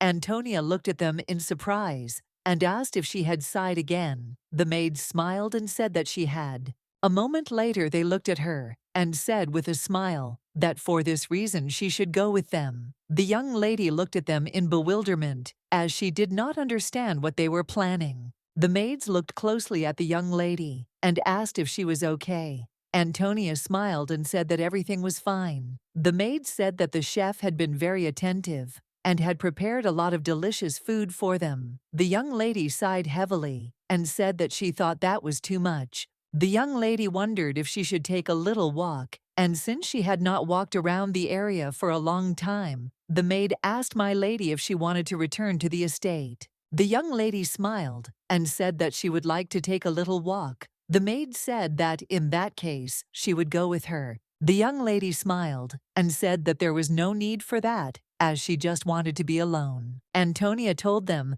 that she would be back soon, and they didn't need to worry. The maids were shocked and called for milady, but she decided not to listen to them. The young lady, in turn, felt very sorry for the maids, but she now wanted to think about something and wanted to be in silence. As she walked along the path, she thought for a moment, as she had not walked for a long time. When she was little, she often walked with her parents, and she knew that at the end of the path there was a small hut that her parents had built for her. The young lady, in turn, wondered whether she should go there before leaving. In her past life, her uncle died, and she never met him. She knew he lived here, but she needed living proof. She knew that there was no happiness in her past life. She wondered if she should make sure that everything was okay for now. She knew that the letter she wrote to her uncle was okay, but she couldn't trust him blindly. She knew that even though such a good tracker as the head maid had disappeared from her sight, her uncle would still find her a new deal. Even though she was the Grand Duchess in her past life, she still wouldn't dare to go back. The young lady understood that she needed to prepare everything carefully. Walking along the path, she thought, but a moment later, hearing a noise, she turned around. Turning around, the young lady saw a terrible wolf. She was very scared and froze in place. A moment later, she fell to the ground as the wolf pounced on her. The young lady was in shock. She wondered if she was going to die like this again. She hoped that someone would help her. A moment later, she looked in surprise at the wolf lying next to her. The young lady was shocked because she heard that someone shot at the wolf. She did not know who it could be. But a moment later, she saw the boy. The young man looked at her and asked if she was okay. The young lady froze in bewilderment. She stared at the young man. He came closer to her and said that her clothes were a little wrinkled. The young lady was in shock and couldn't even put two words together. She wanted to say, "Thank you." The young lady was confused and did not understand why she could not say anything. She thought it was all strange and did not know what to do. With tears in her eyes, she asked for forgiveness. The boy looked at her and said that she did not need to ask for forgiveness. He took her hand and said that everything was okay. When she got into a difficult situation, she immediately realized that she was finished. She had already died once, and her life was hopeless. But still, she thought that now everything was fine, but everything only got worse. The young man looked at the young lady with a keen gaze and extended his hand to her, holding a piece of candy. He smiled and said that this should calm her down a little. The young lady slowly took the candy and thanked him. Antonia ate it with gusto. The young man smiled a tender smile and said that she could say more if she wanted. The young lady looked closely at the boy, for she saw that he looked several years older than her, but still his face seemed somehow strange to her. She looked at him intently because she knew that she had not seen him before. Her return, she noticed that he had a very handsome face, and if she saw him somewhere, she would definitely not forget him. The young man looked at her and asked if she was okay. Now Antonia smiled and thanked him, since thanks to him, she was alive. The young man looked at her and said that he thought she should leave as soon as possible. The young lady looked at him in bewilderment and asked what he was talking about. The young man said that the wolf was not dead, but he simply put it in the corner, and in a few hours it would wake up. Antonia looked closely at the boy. She thought that he might be a knight apprentice. She learned that knight apprentices usually use sleeping bullets instead of killing ones. The young lady looked at him in bewilderment and asked what to do with the wolf. Then he looked at her and said that she should avoid the wolf and then send a message. She looked at him intently and asked which knight he served. The young man looked at her in bewilderment and asked what she was talking about. Antonia asked if he was not a knight's apprentice. She asked if she had mixed something up. The young lady looked at him closely and wondered if he was not a knight's apprentice. Then why was he carrying such a big gun? She realized that if he were, he would not have sleeping bullets, and he also had a suit to match. The young man looked at her and said that she had thought correctly. The young lady asked if she was right, and also asked if she could ask him for a favor. He asked if she wanted him to finish off the corner. The young lady said that it was so, since if the wolf remained here, then someone might get hurt. The young man thought for a moment and said that it seemed like the Lord's desire. Antonia looked at him and said that she would do it. The young man looked at her in bewilderment. The young lady looked intently at her new friend and said that she was Countess Sergei. The young lady looked at him intently. She knew that it would be more effective than if she said that she was the Earl's niece. She wondered if he was upset, since she could see that he was acting like a friend to her. The young man looked at her and asked how he should address her. Antonia said it didn't matter and asked if she could ask him for a favor. He smiled and said that of course she could do it. She noticed that he was not familiar with high words. The young lady wondered if he had never met aristocrats. She thought that maybe he just didn't like them. He looked at her intently and said that if she were a countess, she could call knights to this territory. The young lady sighed heavily and said that she could not do this now. The young man asked in bewilderment what this was connected with. She looked at him with a smile, because she understood that before her uncle found out about this, she needed to find a way to earn money. She knew that the Count's territory was not as peaceful as it seemed. This was due to the fact that there were few knights in the territory. Then she told him that she would take care of everything and pay if he wanted something. The young man said that he would like to ask for something. He sighed heavily and said that he actually needed a place to stay for the winter. The young lady looked at him in surprise. She of course understood that if she sent him to the estate, her uncle would be angry when he found out about it. She understood that that wolf could destroy all her memories of this forest. For a moment the young lady thought, and a brilliant idea came to her. She looked at the young man and said that there was a hut in the forest. The young lady slowly walked into the room. She noticed that there was a lot of dust in the room, and that this place had changed a lot in 2 years. The young lady slowly looked around the room, as all the furniture remained the same, and this brought back memories of her parents. Looking at the young man, she said that the house had 2 bedrooms, a kitchen, and a bathroom. She said that it would be necessary to cut wood for the fireplace, and this young lady would send him for his services. The young man looked at the young lady and said that there was no need for that, and he did not need a servant at all. The young lady looked at him in bewilderment and asked why he was saying that the young man said that he could handle it all by himself. Antonia said that in that case, she would need to carry him inventory and ingredients. The young man said that this was so, and the main problem now was the wolf. She looked at him and asked if this meant he was accepting the quest.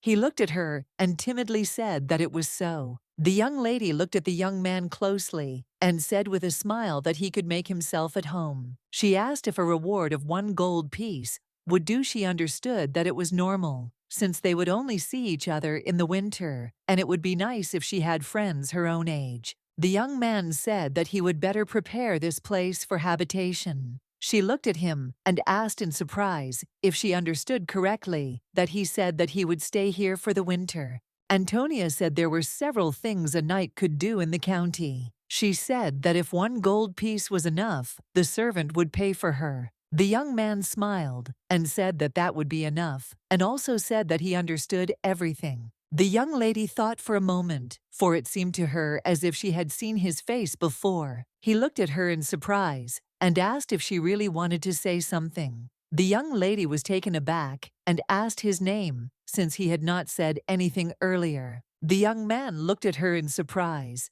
and asked if she really wanted to know his name. The young lady smiled and said that she would like to hear it since they were already friends. A moment later, he said his name was Richard, and the young lady looked at him in surprise. Antonia looked at Richard intently, as his name sounded like a soft, fluffy lump. She knew the name suited him very well. Richard said he would take her home. They slowly walked out onto the path, and Richard said that everything was quiet in the area. If she just went straight ahead, the maids would meet her. Naledi looked at him intently and asked if the wolf was still sleeping.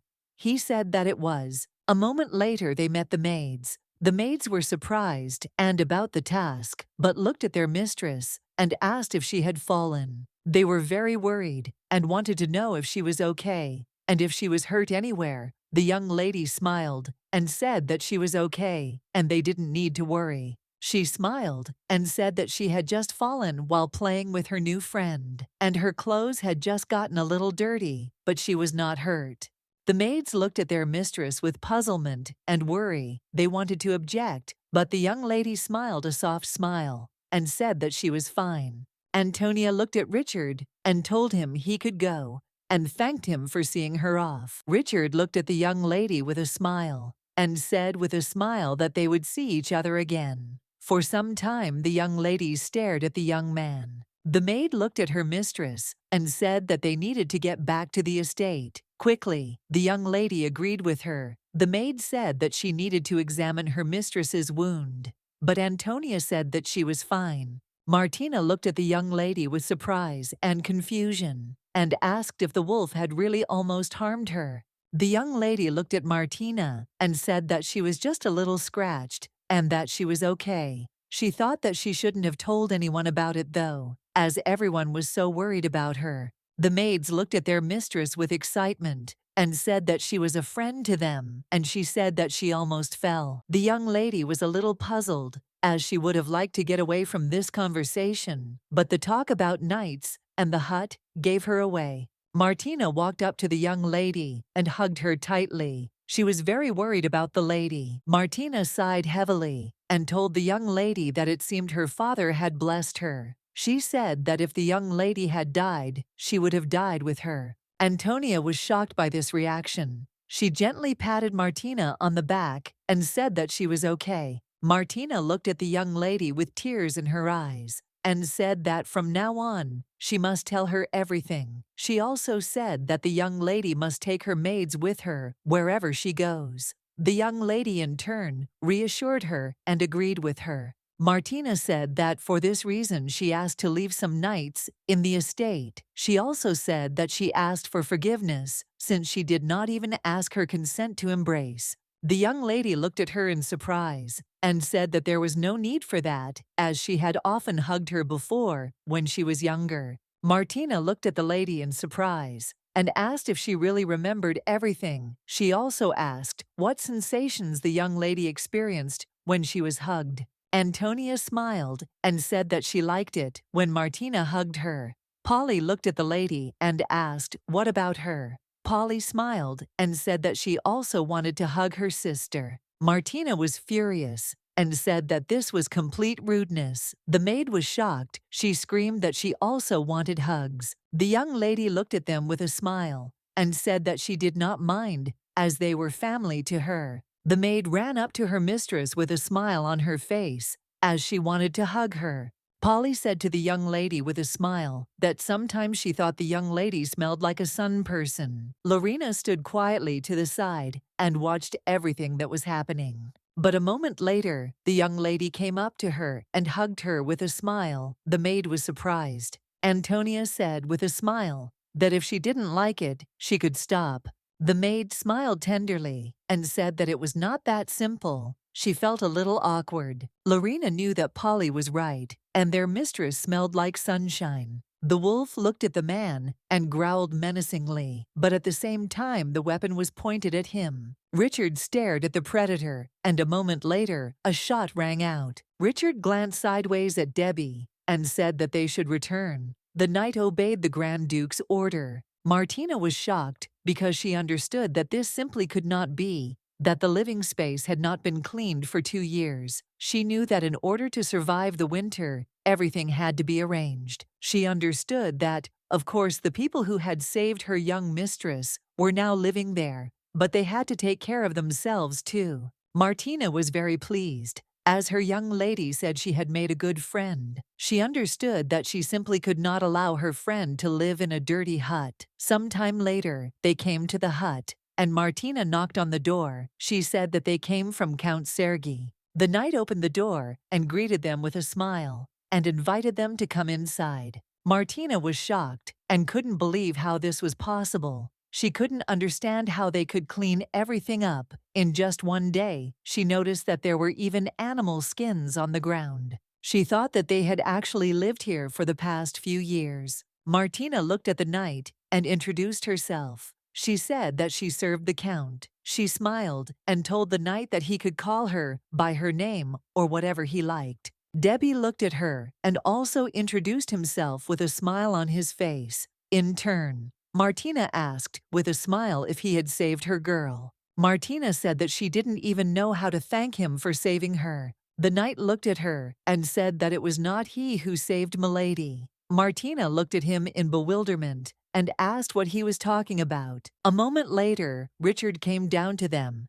and greeted them with a smile. Martina froze in place. She was in shock as she realized who really saved her young lady. The knight smiled and said that the savior of my lady was right in front of them. Debbie said that it was the apprentice knight Richard. She looked closely at the boy as she thought it was a girl. She thought for a moment, for the maids had led her to believe that this girl was a friend, because they said that my lady had found some beautiful ones at her friend's, and for that reason she had brought extra dresses for them. Martina sighed heavily and said that she heard that they did not need a servant. She looked at them and said that if they needed anything, they could leave a wish in the mailbox, as her servants checked the mailbox every 2 days. Martina looked at the maid and told her to bring the tools and food they had brought with them. Martina looked at the young man and said that my lady had given him a letter, and there was also half of the reward and the official request form. Richard looked at the miss and asked if the young lady was okay, as she was very scared. Martina smiled and said that the young lady was fine, and if he had free time, he could take a walk with the lady. Richard smiled a beaming smile and said that that would be a good idea, as he was very eager to meet the young lady. She looked closely at the young man. She noticed that he was very handsome, and now she understood why the girls called him a handsome friend. A moment later, Martina said goodbye to them and left. The knight looked at Richard and asked with a smile what he just saw. Richard asked in surprise what he was talking about. Debbie asked him if he hated being treated like that. Debbie asked if he had asked permission to meet the young lady. He asked the Duke if he wanted to stay in the hut. Debbie asked if Richard was now a knight's apprentice, and he was a full-fledged knight. Richard looked at him and said that it was all right. Debbie continued talking, but Richard got tired of his talking and hit him on the leg. Debbie was shocked. He looked at Richard and asked why he hit him. Richard looked at him menacingly and said that if he said the word master again, he would cut out his tongue. Richard thought for a moment, holding the letters in his hands. Debbie looked at him in surprise and asked what was wrong with the letters. Richard said that they were indeed from the young girl countess, but the handwriting on the letter was the same as the letter sent to the Grand Duke. Debbie looked at Richard with surprise and confusion and asked if it was true and wasn't a fake. He said that she even allowed her servant to come to them and say hello. Richard hit his friend on the leg again. Debbie Kazakh screamed that it hurt. Richard told him to be serious. Debbie told the Duke that he should pay him extra for this. Richard said that if he did his job well, he would raise his pay. Debbie's expression instantly changed, and he became more serious and said that he would try. Richard thought for a moment, as the contents of the letter were very strange. He knew that no matter what he looked like, this letter could not have been written by a 12-year-old girl. He understood that this was very strange, as was the student's topic, which did not fit into the question. He was puzzled by this situation, but did not understand why. But still he was very interested. He knew that she was as beautiful as snow on a winter lake, and the young lady interested him very much. Debbie looked at Richard and asked if he was really going there. Richard sighed heavily and said that he probably was, although it was just a regular letter. Richard, in turn, saw him running away, and if you look at the location of the thief, it becomes clear that he already knows everything. But still it seemed to him that something was wrong with Atonia. For him she was a mystery. The Duke looked at his knight and said that there was a demon with no many faces in the eastern part, and they had something to do in their spare time. The man greeted the young lady with a smile and said that he was very glad to see her, and he also introduced himself and said that his name was Formus Burton. Martina looked at the man in surprise and asked why he came without warning. The man smiled and sighed heavily, saying that he thought that Countess Sergei had already told her everything, and he also handed over a small letter. Martina looked closely at the letter. The young lady, in turn, knew that she did not need to look at the card. She already knew his true face well from her past life. The young lady, in turn, met him in her past life when she was only 14 years old. Antonia thought that maybe because she had sent the head maid away faster, he had arrived earlier. Martina handed the letter to the young lady. Antonia looked closely at the contents. Her uncle wanted a man to be sent to her as a tutor. The young lady, in turn, understood that he was indeed a tutor, but even if he taught well, he was still a traitor. Antonia knew the main reason why he came here, because he had some plan with her uncle, and now he was hiding here because they were being chased. The young lady was confused, and she wanted to leave right now, but still, she knew that she needed to be patient. She knew that when her uncle returned, everything would become even worse. Martina looked at the man in surprise and asked if he was the young lady's tutor. The man smiled and said that this was exactly the case, and in the future, he would teach the young lady a lot. Antonia looked at him and said with a smile that he should take care of her properly. The man smiled and said that he would definitely do it. Lorena froze in place.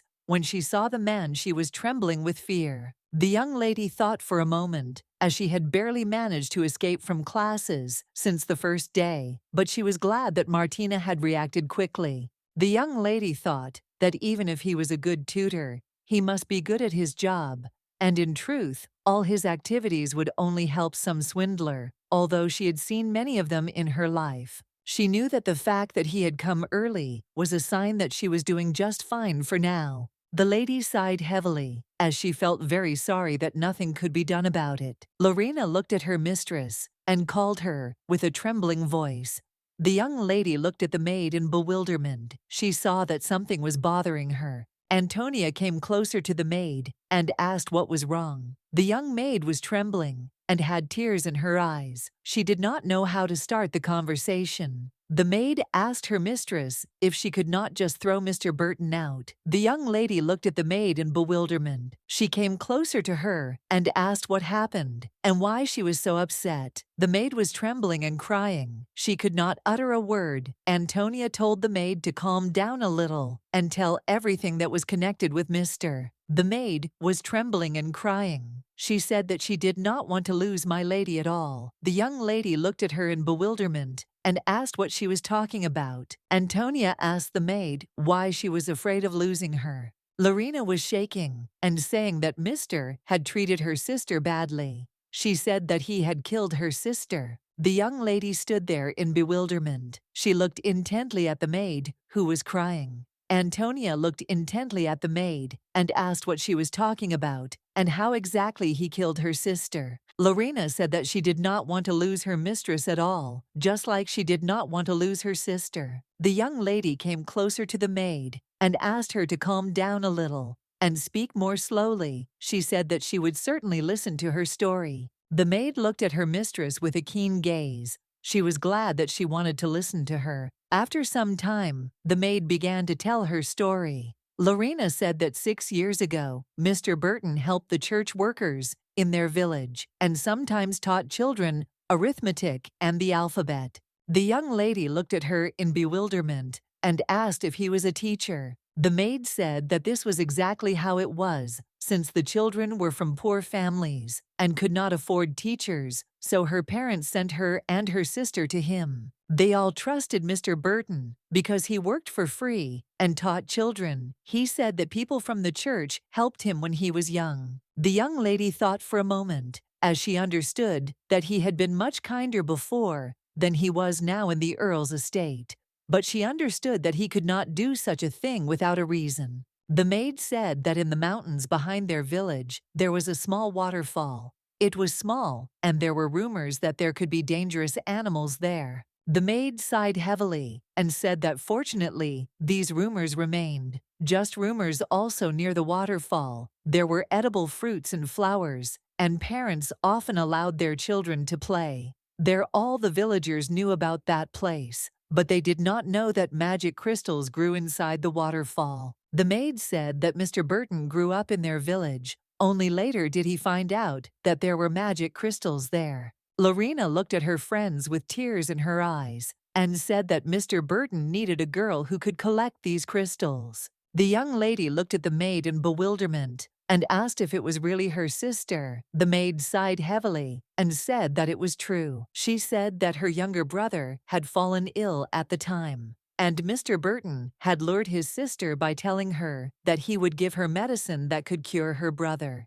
The young girl believed him and brought him a mystical precious flower that had grown from the powers of the fountain. The maid said with tears in her eyes that if it had ended like that, she would not have despised Mr. Burton. Her brother was getting worse every day and unfortunately was not getting better. But her sister still believed in the best and hoped that her brother would get better. At night, the young lady woke up and did not see her sister nearby. She knew that her sister had been collecting flowers since the morning and putting them next to her brother's bed. Lorena ran to look for her sister. She was very scared and worried because she couldn't find her sister anywhere. The maid said she thought so. She wished her brother a speedy recovery, but it was not so, as her sister was helping Burton, as he said he would give the medicine only when she finished, and she had to work constantly. Lorena cried even more because Mr. Burton then said that if her sister told the others, everything would end and he would not give her the medicine. The young lady looked closely at her maid. She understood that the girl was only 9 years old at the time, and there was nothing she could do.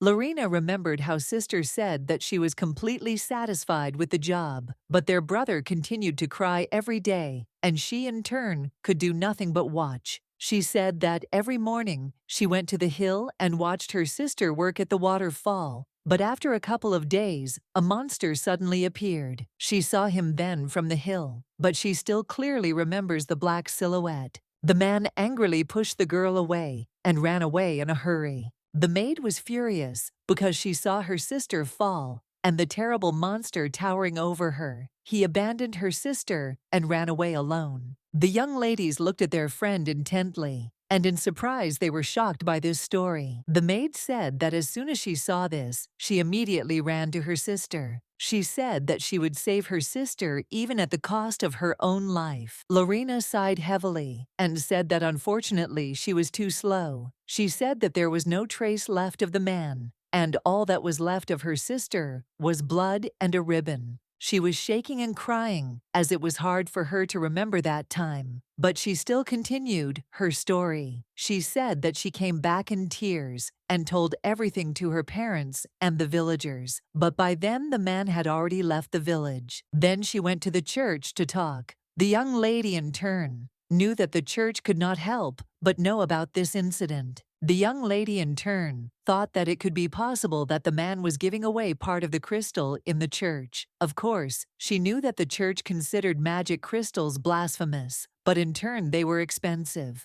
Besides, she realized that no one had said anything about the beast. She thought that perhaps it was the church that had allowed the man to escape. The maid said that her younger brother, whom her sister wanted to save, also soon forgot about the man. Her parents scolded her for protesting in the church, but she could do nothing about it. Lorena, trembling with fear, told her mistress not to be alone with him. Lorena looked at the lady intently and said that she would kill him with her own hands. She said with fury that no one was allowed to touch him except her. She trembled and said that she should have done it then, but she was small and stupid. The young lady looked at the maid and said in a gentle voice that everything was fine. She looked at her intently and said that she didn't have to kill him at all. The maid asked if she was saying that one should not take revenge. The young lady sighed heavily and said that this was not so, and she was not telling her at all that she should not take revenge. The maid looked at her mistress in bewilderment. She did not understand what she was talking about. The young lady sighed heavily and said that she was talking about not taking revenge on him when she could also suffer. Antonia said that she would help her in this matter. The maid looked at her mistress intently. She was surprised by such words. A moment later she came to her senses and told her mistress that this could not be done, as Mr. Pole had sent a man to them, and she knew that he could harm the mistress. The young lady said it wouldn't happen again. Antonia said if she meant he was going to be a replacement in the head maid's office, it would be easier for him to deal with her directly. Unfortunately, Antonia didn't know Lorena's story, but Mrs. Mills and Formis had a different relationship with her uncle. Formis wasn't as blindly attached to her uncle as Mrs. Mills was, because he wasn't loyal to him, since when she presented the evidence he offered her a deal. She decided to put into action a bold plan to remove her uncle and take over the management position. But of course, then she told her uncle everything, and he kicked the man out. But now the maid's story confirmed her suspicions. She understood that the man loved money very much and was ready to do anything for it. The lady looked closely at her maid and said that now she knew more about the man. The maid smiled and thanked the lady for the conversation. She looked closely at the maid, for her story had struck the young lady to the depths of her soul, and now she knew better the man who would be taking off next to her. She understood that thanks to the story of the maid, she could hate the man even more than before. She was partly glad to see him again. But if there hadn't been such a scoundrel as him in her past life, she would not have been able to cope with him now. The young lady looked closely at her maid and smiled and told her not to worry, as everything would be fine. The young lady looked intently into the mirror, taking a simple dress. She wanted to look as pitiful as possible. The maid looked at the young lady with surprise and puzzlement, and asked if she really wanted to wear a cheap suit like before. The young lady thought for a moment and said that it was so. The maid was puzzled and did not understand why the lady decided. So she told the mistress that she was still very beautiful, that even now she looked great. The young lady sighed heavily. She knew that the fact that her uncle was hiding was helping her a lot right now. He wrote to her to put on a dress and shoes, but she saw the dress and decided to do it her own way. The young lady looked at the maid and asked if she had heard the story from yesterday about what the gentleman had done to their friend. The maid looked at the young lady in surprise and asked if she was trying to deceive Mr. Burton.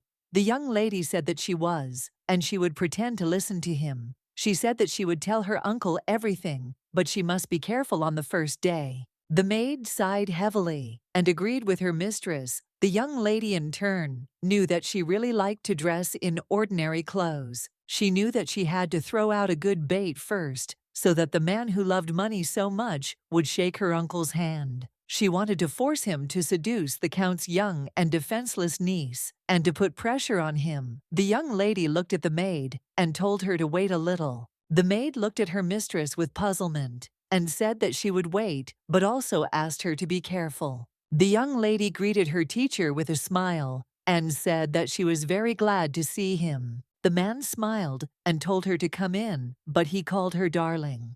The young lady looked at the man intently. She was very glad that she had put on gloves. She was shocked that he dared to hold the girl's hand and carry her. Even though he was just a teacher, she knew that this was not necessary contact. She restrained herself as she wanted to kick him, but now she had to hold on to him, as she needed something from him. Antonia knew that the man knew her uncle's weaknesses. She knew that she had to look for opportunities for revenge. She thanked him with a smile and said that she felt like a grown lady. The teacher looked at the young lady in surprise. Antonia smiled, looking at the man, and said that this was the first time someone had seen her off, except her father. Mr. Burton smiled and said it was an honor for him, as he was her first escort. The young lady timidly said that it was a great honor for her, too, and Mr. Burton looked at her in surprise and asked if that was true. The young lady said shyly that he was a very nice man. Mr. Burton smiled and said that he was only an ordinary teacher, but still he was very glad that she thought so. The young lady looked at him intently and told him not to speak like that, as he was her teacher and her uncle had sent him to her. Antonia smiled and said that she was now sure that he was an excellent teacher. When he mentioned her uncle, she showed a little fear. The young lady hoped he noticed it. From that day on, throughout the training, she behaved very carefully. She just collected a little information about him and flattered him. This lady said with a smile that he holds a pen very beautifully. She sighed heavily and said that no matter how hard he tried to hold her back, she still couldn't write normally skirt, and said that she did as he said, and everything worked out for her. The young lady looked at the teacher and said with a smile that she had solved the problem correctly. For the first time she saw that the teacher's self-esteem had increased due to some moments she knew that her temporary solution had worked perfectly. Mr. Burton was furious because he realized that his fun was cancelled. He wanted to come to the estate and play with the beautiful maids, but the manager was too strict. He was puzzled because he could not even talk to her and the other maids, because everyone was busy with their work the first time he saw the manager, but he did not like her right away. But in turn, he was glad that it was very easy to teach the young lady, since he heard that she was very naive and gentle. He understood that she was very much looking forward to affection, and he saw that when he smiled at her, she was very happy about it. Mr. Burton realized that the young lady was very convenient for him, since she was very attentive. He did not need to repeat the information again. The young lady looked at Mr. Burton with embarrassment and said that her mother had told her that she should be grateful to the teacher for his work. She smiled and said that thanks to him, she understood this book. She smiled and said that she would like to give him a gift. Antonia said that her uncle pays him very generously for his hard work. The young lady looked at the teacher intently and thanked him with a smile. Mr. Burton looked at her with a smirk as he realized that she was an excellent student. He knew that the young lady had said she had nothing other than the things of the previous earls, and he realized that it seemed she really had nothing. He saw that the clothes she was wearing were already too small for her. He thought that the count seemed to be broke. He also thought that the manager was trying to distract him from watching the maids. But he noticed that the manager had left her a nice lady. He knew that she would give all she had, and he noticed it, but still he knew that although she was only a little girl, she looked more like the role of an earl than her uncle. He knew that the count would not be able to return for several more months. Mr. Burton knew that the earl was only a fool who trusted him. He wanted to repair the whole estate for himself in the given time. Mr. Burton looked at the young lady intently and asked her why she was dressed like that, as it was getting very cold. The young lady looked at him in bewilderment and asked what he was talking about. The young lady hesitated, not knowing what to answer. He looked at her intently and said that he had seen her just recently. Mr. Burton said that she was his only student, who always wore strict, shabby clothes. Antonia looked at the teacher intently and said that there was nothing wrong with that, and that she did not care at all about her appearance. Mr. Burton looked at the young lady intently and said that his heart was heavy. Antonia looked at him in bewilderment and asked what he was talking about. He looked at the young lady and said that he had been to many places in his life, but had never seen a girl sweeter and more beautiful than her. Antonia was surprised, as she did not expect him to say something like that. She looked at him intently, asked him if he really thought that she said he would never say anything bad to her. Mr. Burton looked at her and asked if she really thought he was lying to her. He said it was not so. In turn, he knew that he was now half sincere with her. Mr. Burton, in turn, traveled all over the country in search of a way to make money.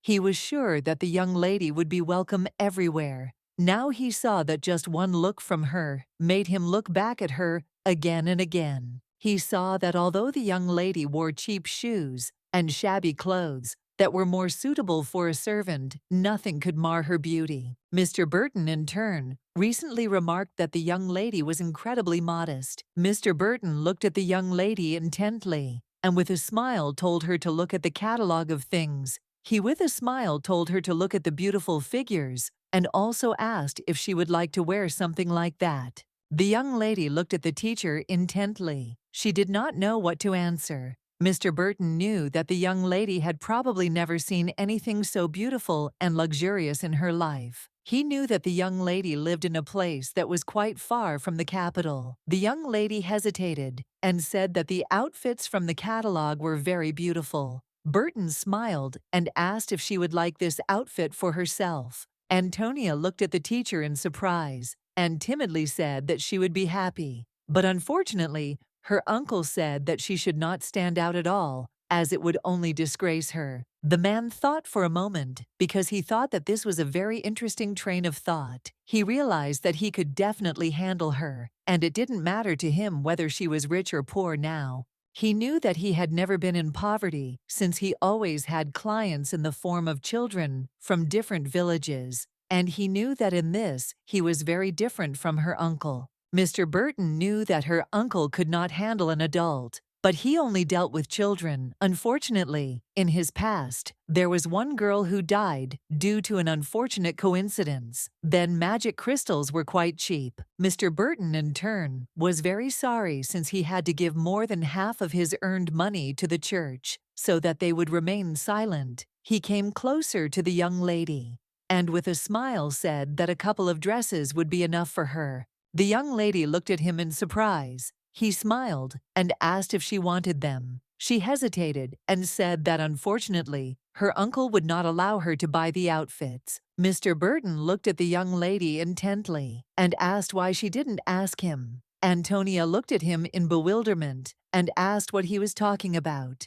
Mr. Burton knew that everything was going as it should, and he would not be like her uncle at all. He knew that her uncle was a complete fool, since he knew that for such a young and beautiful girl, gingerbread would be better than a rod. He smiled and said that he would not tell her to her uncle, and he would not know anything at all if they did not tell him. The young lady looked timidly at the teacher and said in a trembling voice that the doctor was very bad. Mr. Burton said that the Count would forgive such a sweet lie. He asked the young lady if she didn't want to show all her beauty to her uncle. Antonia looked at the teacher in bewilderment and asked if she should really tell her uncle. That the teacher smiled and said that it was true, and he was sure that her uncle would be amazed by her beauty. Mr. Burton asked why she didn't update her wardrobe. He smiled and said that sometimes lying was only for the good, and there was nothing wrong with that. The young lady looked at him timidly and asked if he was sure he wouldn't tell her uncle about it.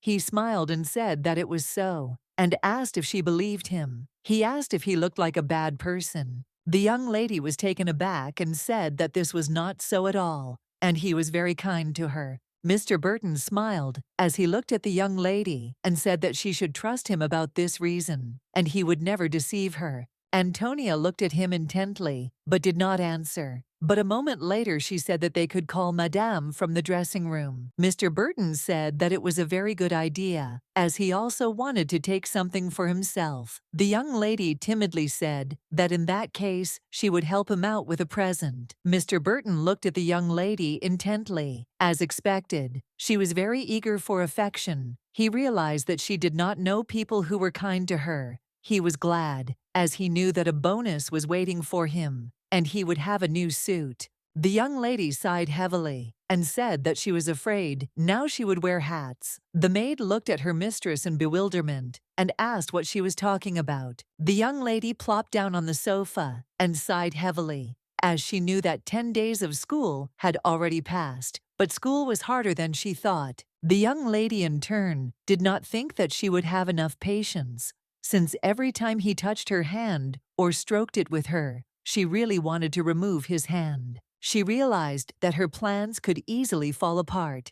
Because of this, the young lady looked closely at the maid and told her to call Madame to the dressing room. The maid looked at the young lady intently and asked if Mr. Burton was sure he wanted to buy the clothes. Antonia said that he did. The young lady, in turn, knew that it was taking longer than she thought. She knew he was very obsessed with money. She thought he had taken the bait, but he was more resilient. She thought her childhood memories were still holding her back. Unfortunately, she was abandoned at the age of 10. Mr. Burton said that he was a teacher, and then he seemed very smart and intelligent. Unfortunately, she always tried to take the best side of things, but now her obedience and generosity are doing her good. She knew that he was looking for his own benefit in everything. The young lady looked closely at the maid and said that if she treated him as a good person, she would be in danger. The maid looked at the young lady closely and said that she was doing well, as she did not think that Mr. Burton would fall for her trick so easily.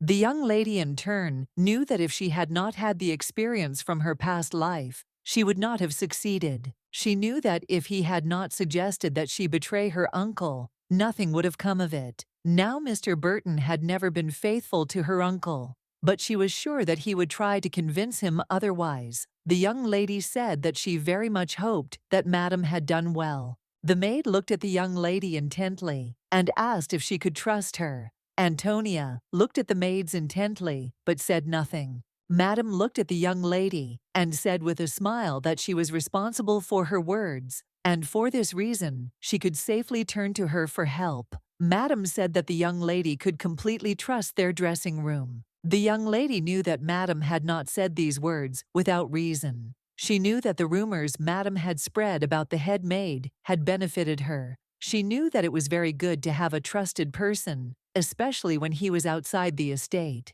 Antonia knew that if something happened, she would have a hard time. She knew that she did not have to wear old dresses and create problems to deceive her teacher. She knew that just 2 years ago, her uncle did not force the servants to trust him. Even the former head maid, who had worked for him for a long time, appropriated some of the property for herself. She knew that her teacher's letter would definitely not convince him, so she knew she had to write a letter to her naive and kind uncle, and her letter would be full of polite words. The madam looked at the young lady and said with a smile that they had not seen each other for a long time. Madame told Antonia that she had grown a lot while she was away. She said she wanted to take new measurements and make her the perfect outfit. Madame smiled and told the young lady that she looked absolutely gorgeous. The young lady knew that Madame was now doing exactly what she wanted her to do. The young lady sighed heavily. She knew that Madame had never let her down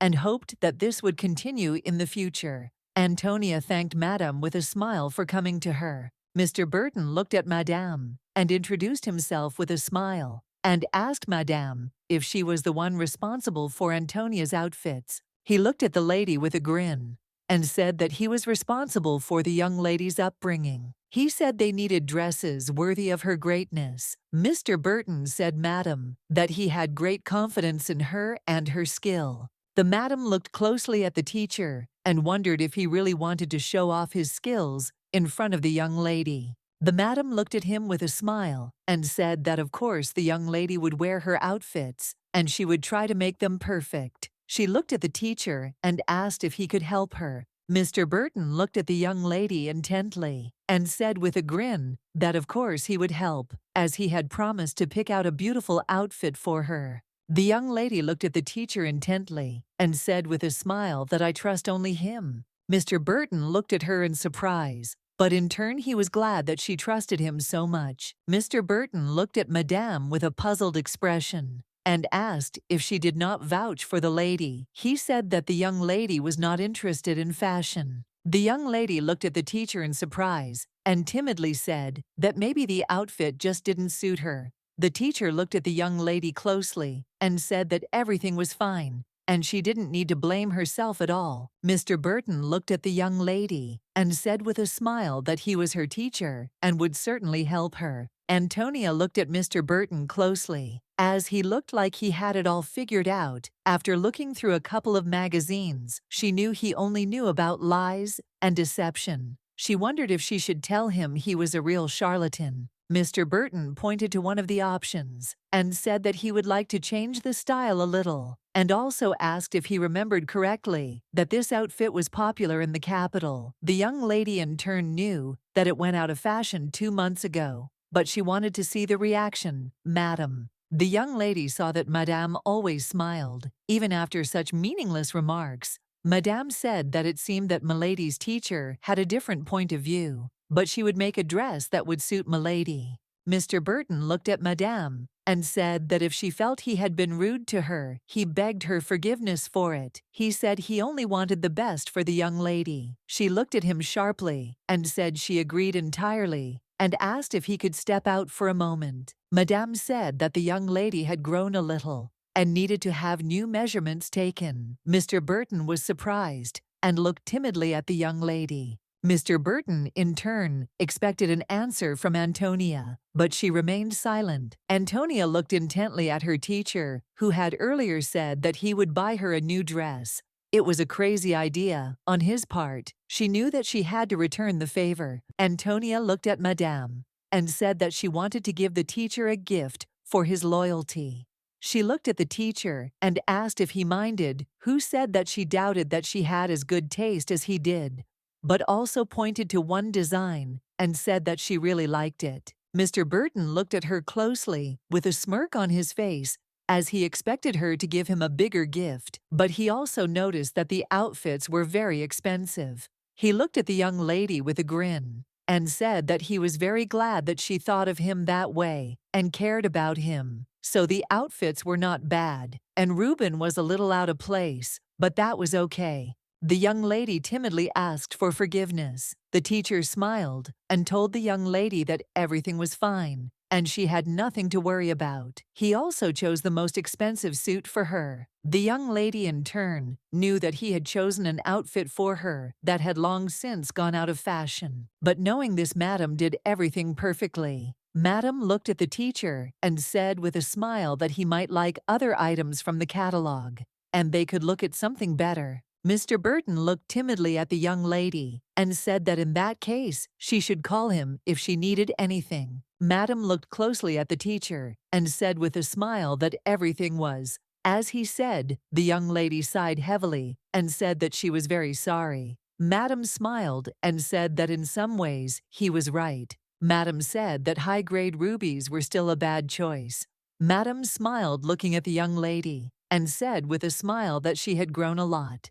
Antonia looked at her in bewilderment, asked if this was true. Madame smiled and told her that she seemed to have even gained a little weight, and she was very glad that the young lady was healthy. Madame smiled and said that she still thought that you would do better in the design to reduce the amount of frills and lace. The young lady sighed heavily and told Madame that she could do as she liked. Madame smiled and said that unlike Mr. Burton, she was truly flattered by her trust. Madame said that the young lady had very good taste. Antonia thanked Madame. Antonia looked at Madame and asked if she had found out what she had asked for. Madame smiled and said that she had found out everything, and it was not difficult. The young lady was glad that the madam was useful, not only in choosing outfits, but also in finding information. The young lady knew that Madam was connected to a group of informants who operated throughout the county, and she knew that most of the rumors in the county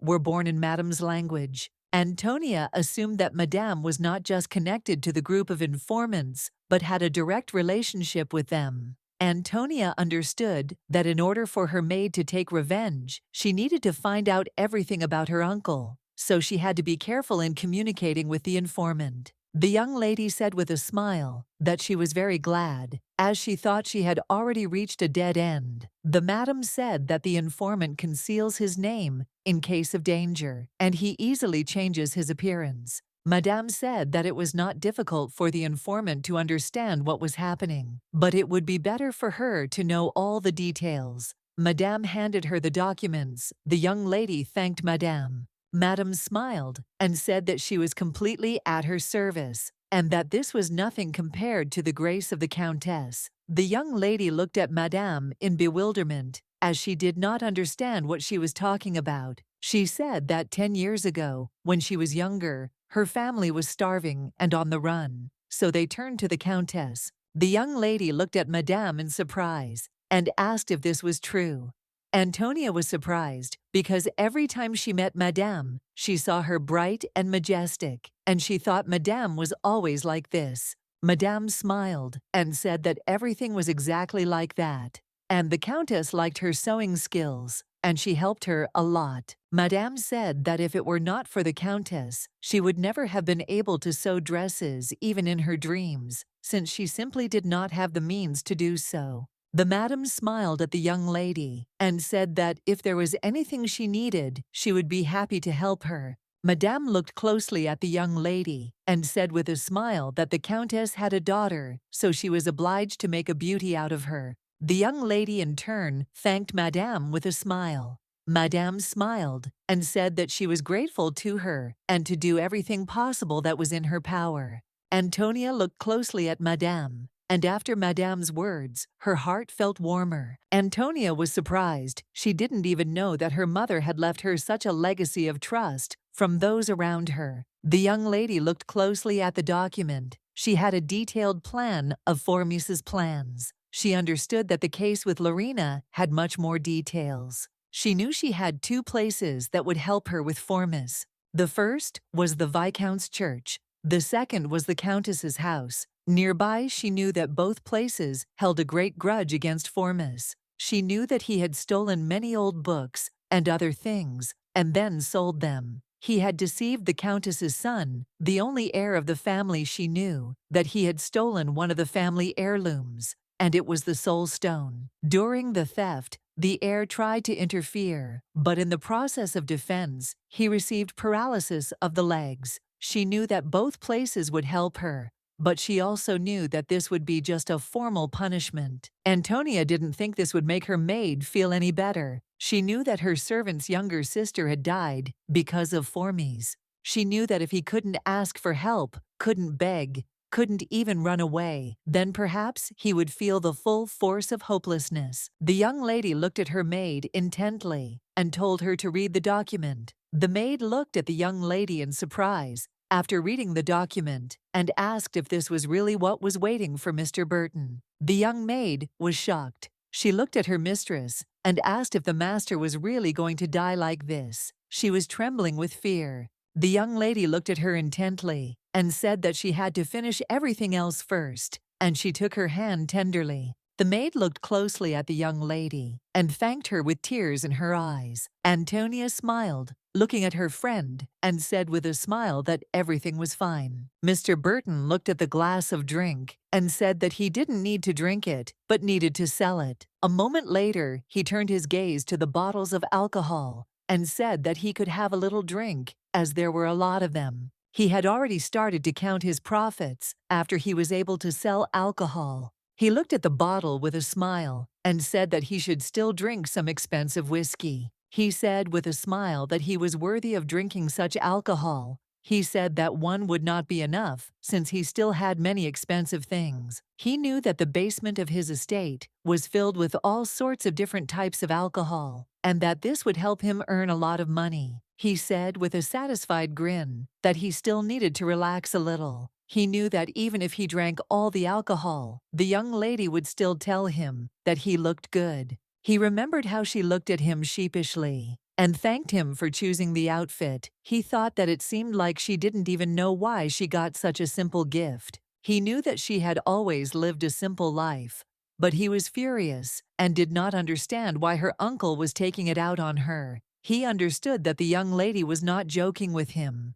He remembered her clear, bright blue eyes. He knew she was just a young girl with a sweet expression on her face, but her eyes did not lie to him. Mr. Burton lay down on his bed, contentedly smiling, as he wondered how many times he had had to deal with children. The young lady, in turn, read the documents carefully. She knew that, thanks to her cooperation with Madame, she now knew about her uncle's weaknesses, which her teacher also knew about. But she was puzzled by the fact that there was nothing special in the documents. A couple of years ago, there were rumors about a hound who seduced several women and stole all their jewelry. The young lady knew that for this reason, information about the Baroness's affairs quickly spread among the people. Many women called themselves baronesses. She realized that it seemed that he seduced women with his beauty and even married them. She was surprised because she realized that he flirted even with young girls. She saw that the document also contained information about people being accused without reason and without guilt.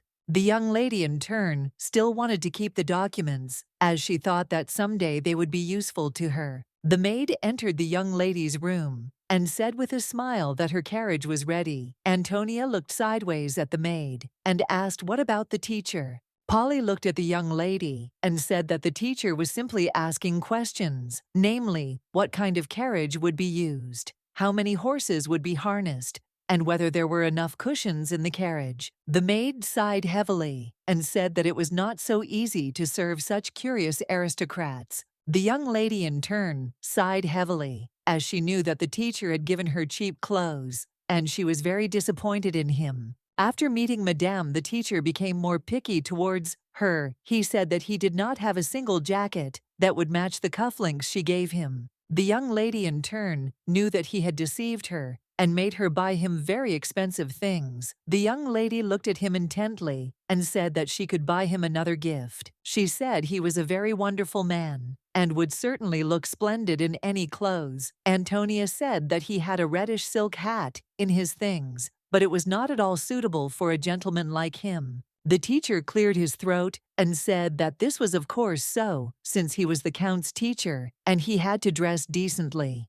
The young lady sighed heavily and said that when her mother was still alive, she said that grace comes from within. She said that of course she had not yet learned anything and could not cultivate dignity in herself. He felt sorry for her old dress. The teacher looked timidly at the young lady. He did not know what to answer her and therefore hesitated. The young lady, in turn, understood that she could neither agree nor refuse. She understood that even if he said that clothes were important, he had no dignity, otherwise he would have no need for this jacket. The teacher smiled and said that when a good person wears good clothes, he shines brighter. He looked at her and said that the cufflinks tie all the beautiful things she had given him, decorated his suit very well, and he looked great. The young lady understood that although he was honest with her, he still cared only about material things. The young lady looked at the teacher and said that even if she tried to invite the lady from the cloakroom again, her uncle would punish her. The teacher looked at her in surprise and asked if she didn't believe him. He said that a whole week had already passed, but there was no letter from the Count. The young lady said she wasn't saying she didn't believe him. She was just very worried. Antonia looked at him and asked with a smile if they could go together. The teacher looked at her in surprise and asked what she was talking about. He asked if she was talking about going straight to the dressing room and trying on clothes there. She said that was what she meant, but she had never done it. She said that she would be very glad if he would accompany her on her first walk. He smiled and agreed with her. The teacher, with a sly smile, asked what could be better than a helping hand from him. The young lady looked at the maid and said that she and the other servants had done a very good job. The maid looked at her mistress and quietly called her. Polly said quietly, "Young lady," that Mr. Burton thought it was just an ordinary walk. The young lady nodded quietly in response. She knew that all the preparations were already completed. Antonia knew she had enough information, and now that her teacher was out of her uncle's reach, she knew all she had to do was lead him into the black, hot void. As she was leaving the young lady's estate, she stopped as she was surprised. She did not expect to see Richard in front of her. She looked at him in surprise and asked why he was here. Richard smiled, looking at the young lady, and said that he would accompany her. Today Antonia looked at him in bewilderment and asked what he was talking about. Martina looked at her and asked with a smile, who would allow such a young lady to walk alone? She said that she asked Sir Debbie for a favor. Richard smiled and said that he was very sorry, but the knight had another mission today. Antonia looked closely at her friend and said with a smile that everything was fine, and she, in turn, was very glad that he came. She looked closely at him, although they had not seen each other for a long time, but he was still so handsome. Richard smiled and said that although he was just a student, he would do everything to protect her. The young lady thanked him with a smile. She knew that even though his rifle only contained a tranquilizer, it would certainly help her in her travels. She knew that the place she was about to go to was very unsafe. The young lady looked closely at her friend and asked how he was doing. She said that the manager had told her his story. Richard looked at her intently and began to speak with a smile. But a moment later, Mr. Burton came out and did not let the young man speak. He said with a smile that it seemed they had been waiting for him for a long time. He said that the gentleman needed a lot of time to prepare, and he hoped they would all understand him. Antonia frowned and looked at the teacher. She understood that he did not even let her get a word in. Edgewise, Mr. Burton said that it was time for them to go. The young lady agreed. Mr. Burton looked at them in bewilderment and said that they were only going to the boutique. He asked in bewilderment whether one carriage was not enough. Mr. Burton looked at the young lady closely and said that she had taken a boy of her own age with her. He said that if the young lady wanted an escort, she had better choose a gentleman like him. Antonia, in turn, understood that he wanted to control not only her, but the entire trip.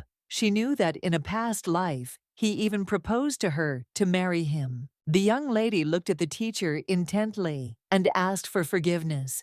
He looked at her with bewilderment. Antonia said that she was worried because she was going on a walk and couldn't wait to visit the boutique, so she decided that he wouldn't mind. While the young lady was saying all this, she accidentally pricked herself. It was very painful for her. The teacher looked at her in surprise and asked if she was okay. The young lady timidly thanked him for his concern. She looked at him intently and said that after all, it was her first time leaving the estate, and she felt uneasy. She also said that they needed another cart to put the clothes in. Mr. Burton's height decreased before his eyes. He looked at her and said with a smile that he understood everything Mr. Burton said, with a smile that his dear Elegy had already thought of everything worse and had carefully prepared for the trip.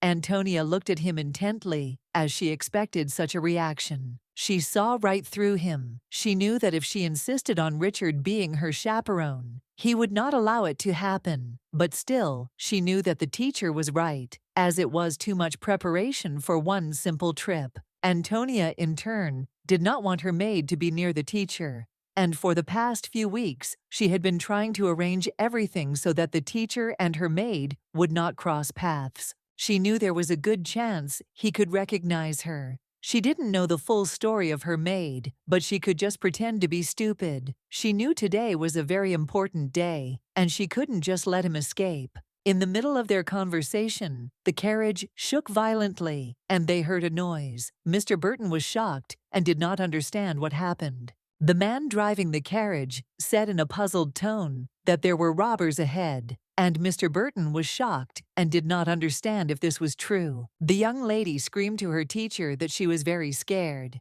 and also asked what they should do. Mr. Burton was trembling with fear. He looked at the young religion with puzzlement and asked why she was asking him about this. He looked at her and said that they could hear everything, so she should sit quietly. He looked at her and, in a trembling voice, asked if she would not become a countess in the future. The teacher looked at her closely and said that for this reason she needed to be calmer in such situations. He looked at her and said angrily that if she gave them the money they would leave immediately. He said that he would stay in the carriage and she should come to an agreement with them. The gentleman looked at her intently and asked if she understood him. The young lady was shocked, as she did not expect to hear something like this. Antonia looked at him in bewilderment and asked if he really wanted her to negotiate herself. Mr. Burton was shaking with fear. He said that everything was right. She understood, since she was a noble woman, and all noblemen behaved in this way. She did not know if her experience would be enough, but still Antonia knew that she had to try. The young lady looked at the teacher intently and agreed with him. Mr. Burton's face changed in an instant. He was glad that she agreed,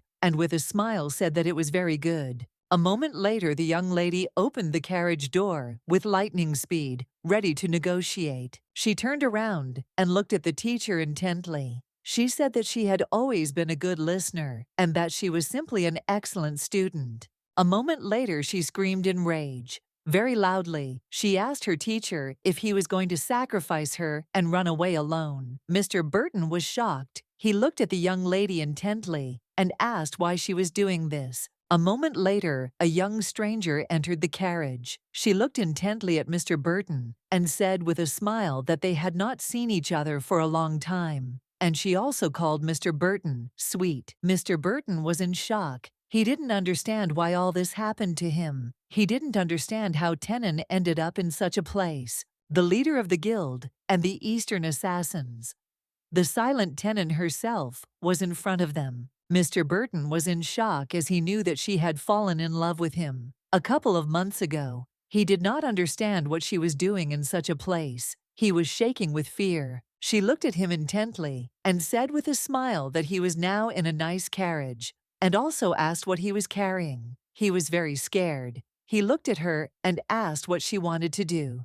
Tenon looked at him closely and asked what was wrong. She said with a smile that he left a trace of gunpowder on her, and it was such an exciting night that he could not even forget it. Tenon waved a dagger at the man. Mr. Burton was getting more expensive. He was afraid. He knew that, even if she jumped out of the window, she would catch up with him. He understood that they could resist her. He thought the best idea would be to hide behind the young lady. Mr. Burton, in turn, knew that she loved money very much, as he hoped that the young lady would give her all the money, and then she would listen to them. He knew that the young lady, in turn, was very obedient, and was sure that she would trust him and save him. Mr. Burton was shaking with fear. He looked closely at the young lady and wondered what was wrong with her. He did not understand why she had such a stony expression on her face. He was shocked because he realized that after the first reaction, she was silent. He did not understand why this happened. He felt that there was a dead silence in the carriage, the silence in which a predator takes aim at its prey.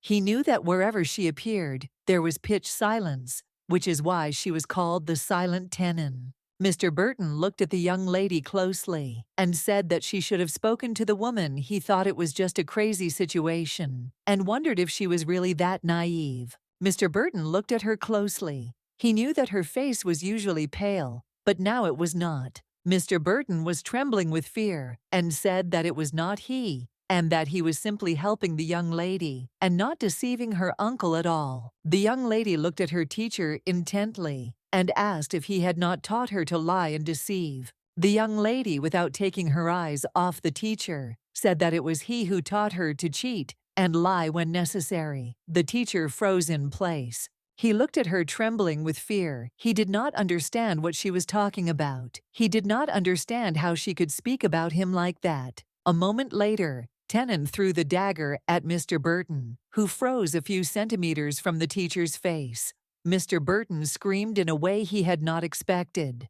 Tenon came closer to him and said with a smile that she had not seen him for a very long time. She asked with a smirk if he could take his eyes off her. Moments later, she took the dagger back. He was trembling as he looked at her and asked her to stop. But a few minutes later, she still threw another dagger at him. Burton looked at the dagger in fear. She smiled and said it was so long ago that she had forgotten, but still he was very good at dodging her blows. She slowly walked closer to him. Mr. Burton was very scared and shouted for her to stay put. The young lady looked at them intently. She knew that if this were happening not in the carriage, but in the square, she would be clapping her hands with joy. Antonia saw Tenon throw knives and was close enough to dodge, but she knew there was no point in dodging because he would die at her hands sooner or later. She looked at him intently and asked if he was telling her to stop. Mr. Burton asked her to stop in a trembling voice. Tenon looked at him in surprise.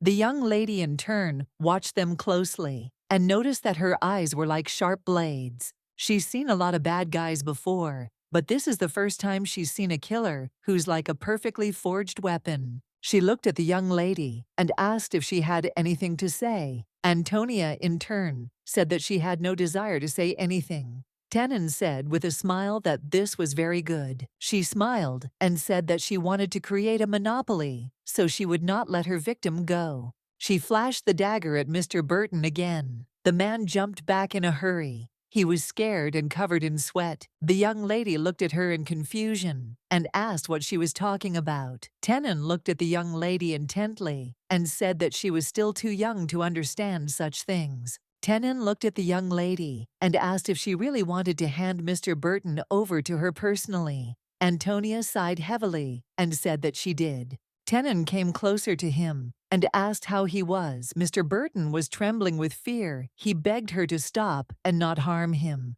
Trembling with fear, he looked at her and said that she liked his face. She looked at him hard and said that it was true.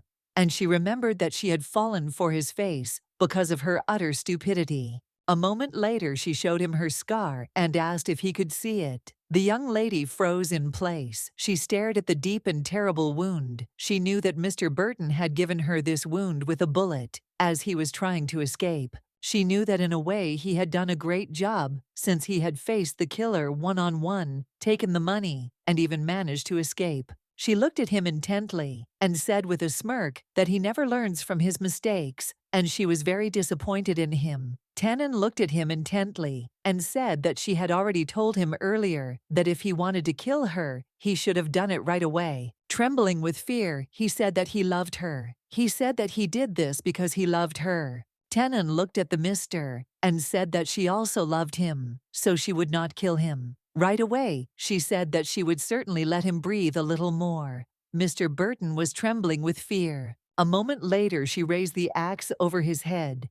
He was in shock because he did not want to die at all. A few minutes later, he crashed out into the street, knocking down the door and breaking the window of the carriage. Tannen looked at the man closely and said with a smirk that he was very lucky. She walked slowly towards him and did not say that his luck had run out. She said that he should have cut her throat. Then, Mr. Burton looked at her and said in a trembling voice that there had been a misunderstanding. Tannen looked at him intently and asked if he was serious about a misunderstanding. Mr. Burton said, in a trembling voice, that he hadn't even touched her vital organs. Tannen in turn looked at him with a grin, but did not answer. Mr. Burton realized that he could live, and in the blink of an eye, his face changed, and he looked at her with a smile. He understood that if you could earn her trust, who could even deal with the ungrateful girl who betrayed him? A moment later, she grabbed him by the clothes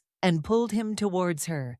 Tannen asked furiously if he thought she was that stupid. She said furiously that she had listened to every word he said. He had told her earlier that they would live together forever. He had told her that she would do whatever she wanted, and he would definitely fix her life. Mr. Burton shouted furiously that he would fix everything. He realized that he was in a hopeless situation. She looked at him with a smirk and said that it was too late. A moment later, she threw a dagger at him. Mr. Burton froze in place. He was very much afraid for his life. Tannen, she looked at him and said that it was too late, and she was going to kill him in the slowest way. Mr. Burton was in shock. He was shaking with fear, with tears in his eyes. The young lady, in turn, knew that she should still abandon the carriage. She knew that it was not so scary, since she was big, scary, and beaten. Lorena rushed to the young lady and asked if he was okay. Antonia smiled and said that she was okay, and also asked where the other servants were. The maid sighed heavily and said that everyone had escaped,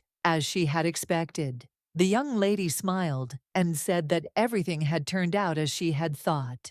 Earlier, she thought that Tannen's killer would help her eliminate Mr. Burton. She knew that Tannen would cope well with this task. She knew that she had slowly dealt with everyone, but still there were servants in the estate who were unfaithful to her. Antonia said she was going to the boutique. She decided to take the servants who had been unfaithful to her. With her, she knew that if their carriage was attacked, they would be the first to escape.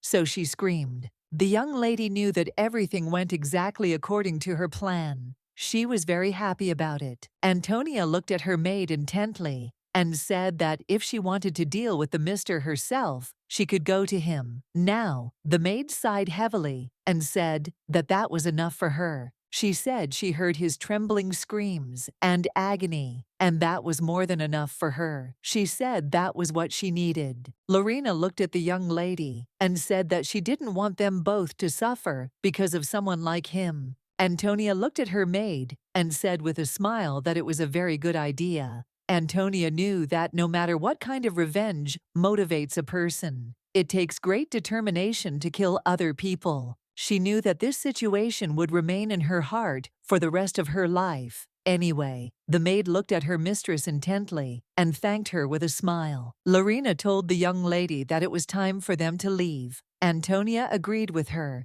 In exchange for Mr. Burton's life, Tannen decided not to touch her, which meant the woman could very well change her mind and come back for her. The young lady knew that she was first of all the chief of the killers and had killed many people throughout her life. But at the same time, the young lady knew that Richard was here nearby. She understood that if they were late, he might suspect something. Mr. Burton screamed and begged her to stop. Tenon looked at him in surprise and asked if he didn't like the way she expressed her love. The young lady walked past their scuffle. Antonia was glad that he got what he deserved. A moment later, Tenon looked at the little lady and asked where she was going. Antonia turned around in confusion. Turning around, she was dumbfounded. As she saw that the dagger was frozen at her throat, the young lady was in shock and did not understand how this happened, as a few seconds ago, she heard the screams of her teacher. Antonia looked at the woman closely, wondering if she had changed her mind.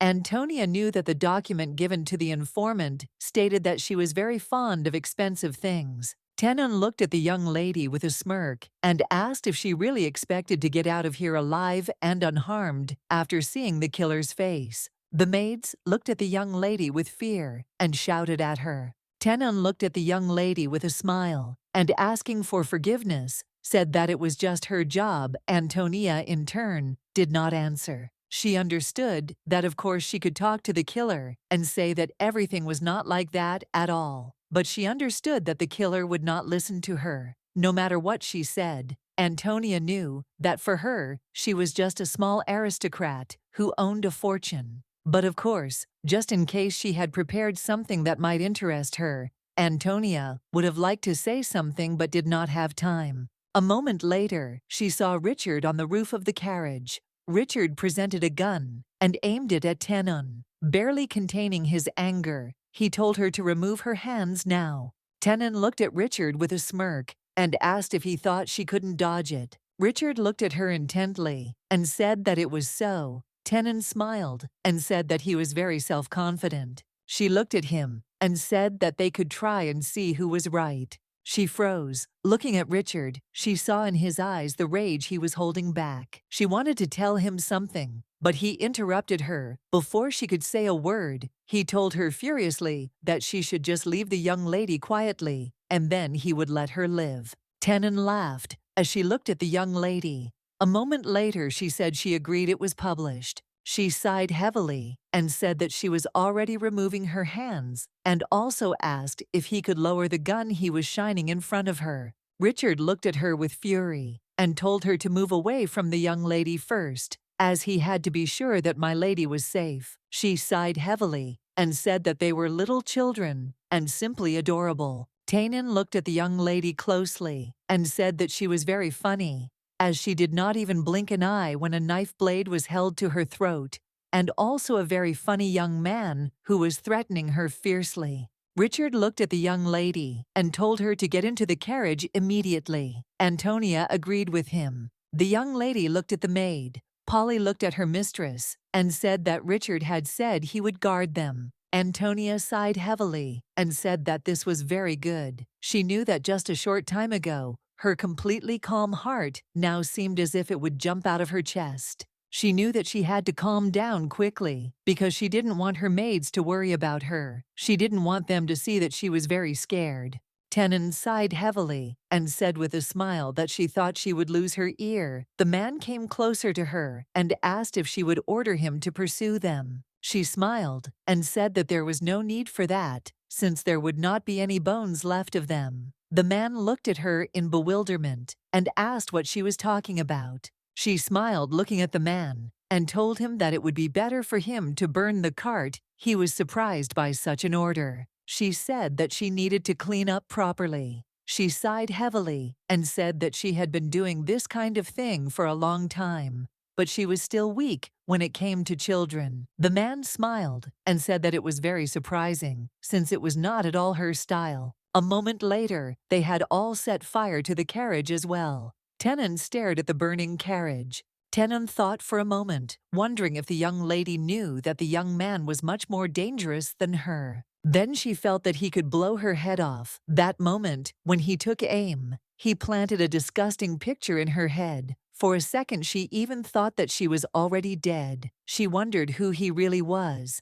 Tenon knew that people with such skills did not serve as ordinary knights in ordinary families. She did not understand why he was wrong. Near the young lady, she thought that she would hardly find an answer now, no matter how much she thought she wanted to shake all the information out of Burton. Tenon looked at the man closely and said that he was probably their only prey today. The man asked if she really wanted to let him live. She looked at him with a smirk and said that it was not so. She said that she would definitely play with him for a few days and then give him the most painful death. She looked at her subordinate and told him to take the man, since it was time for them to leave. Martina looked at the young lady with a puzzled expression. She said that her young lady had not returned, even though a long time had passed. Martina, with tears in her eyes, told the young lady that she was very worried about her and thought that something serious had already happened. Antonia looked at her and said with a smile that everything was fine.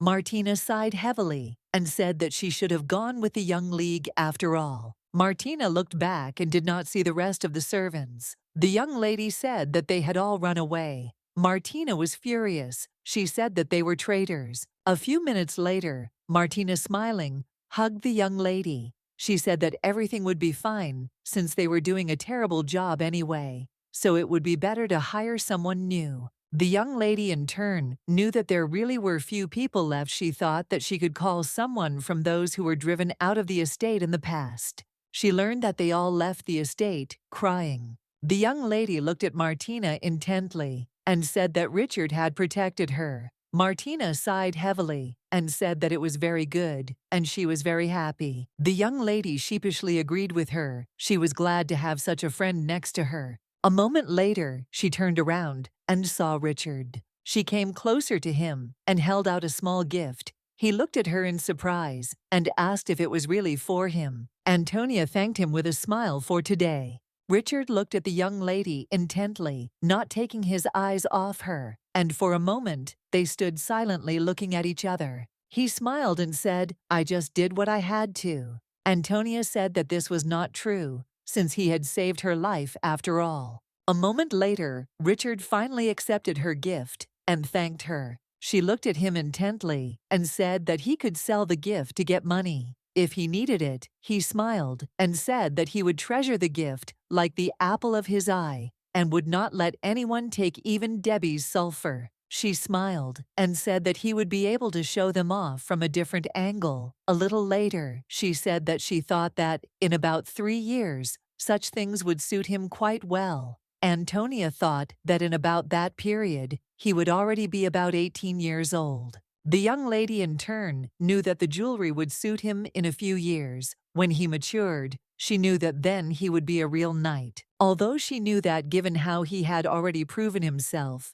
it was quite strange that he wasn't already. The young lady looked closely at her friend. She wondered if something was wrong. As he looked a little puzzled, Richard looked at the young lady and said with a smile that it was time for him to go. Antonia looked at him intently and agreed, but also said that if he didn't mind, she would like to have lunch with him soon. Richard looked at the young lady in surprise and asked if this wouldn't be a problem for her. Antonia knew that he was used to living under orders from others. She felt very sorry for him. She knew that it shouldn't be a problem, and the exception would be the return of her uncle, but she knew that was unlikely. She knew that there was no one else to tell about what was happening inside the manor. She smiled, looking at her friend, and said that it would not be a problem, and she would really like to thank him for saving her today. Richard smiled and said that it was a very good idea, and he would then tell Sir Debbie about it. The young lady smilingly said that it was very good. Debbie looked at the Duke and asked what was in the box.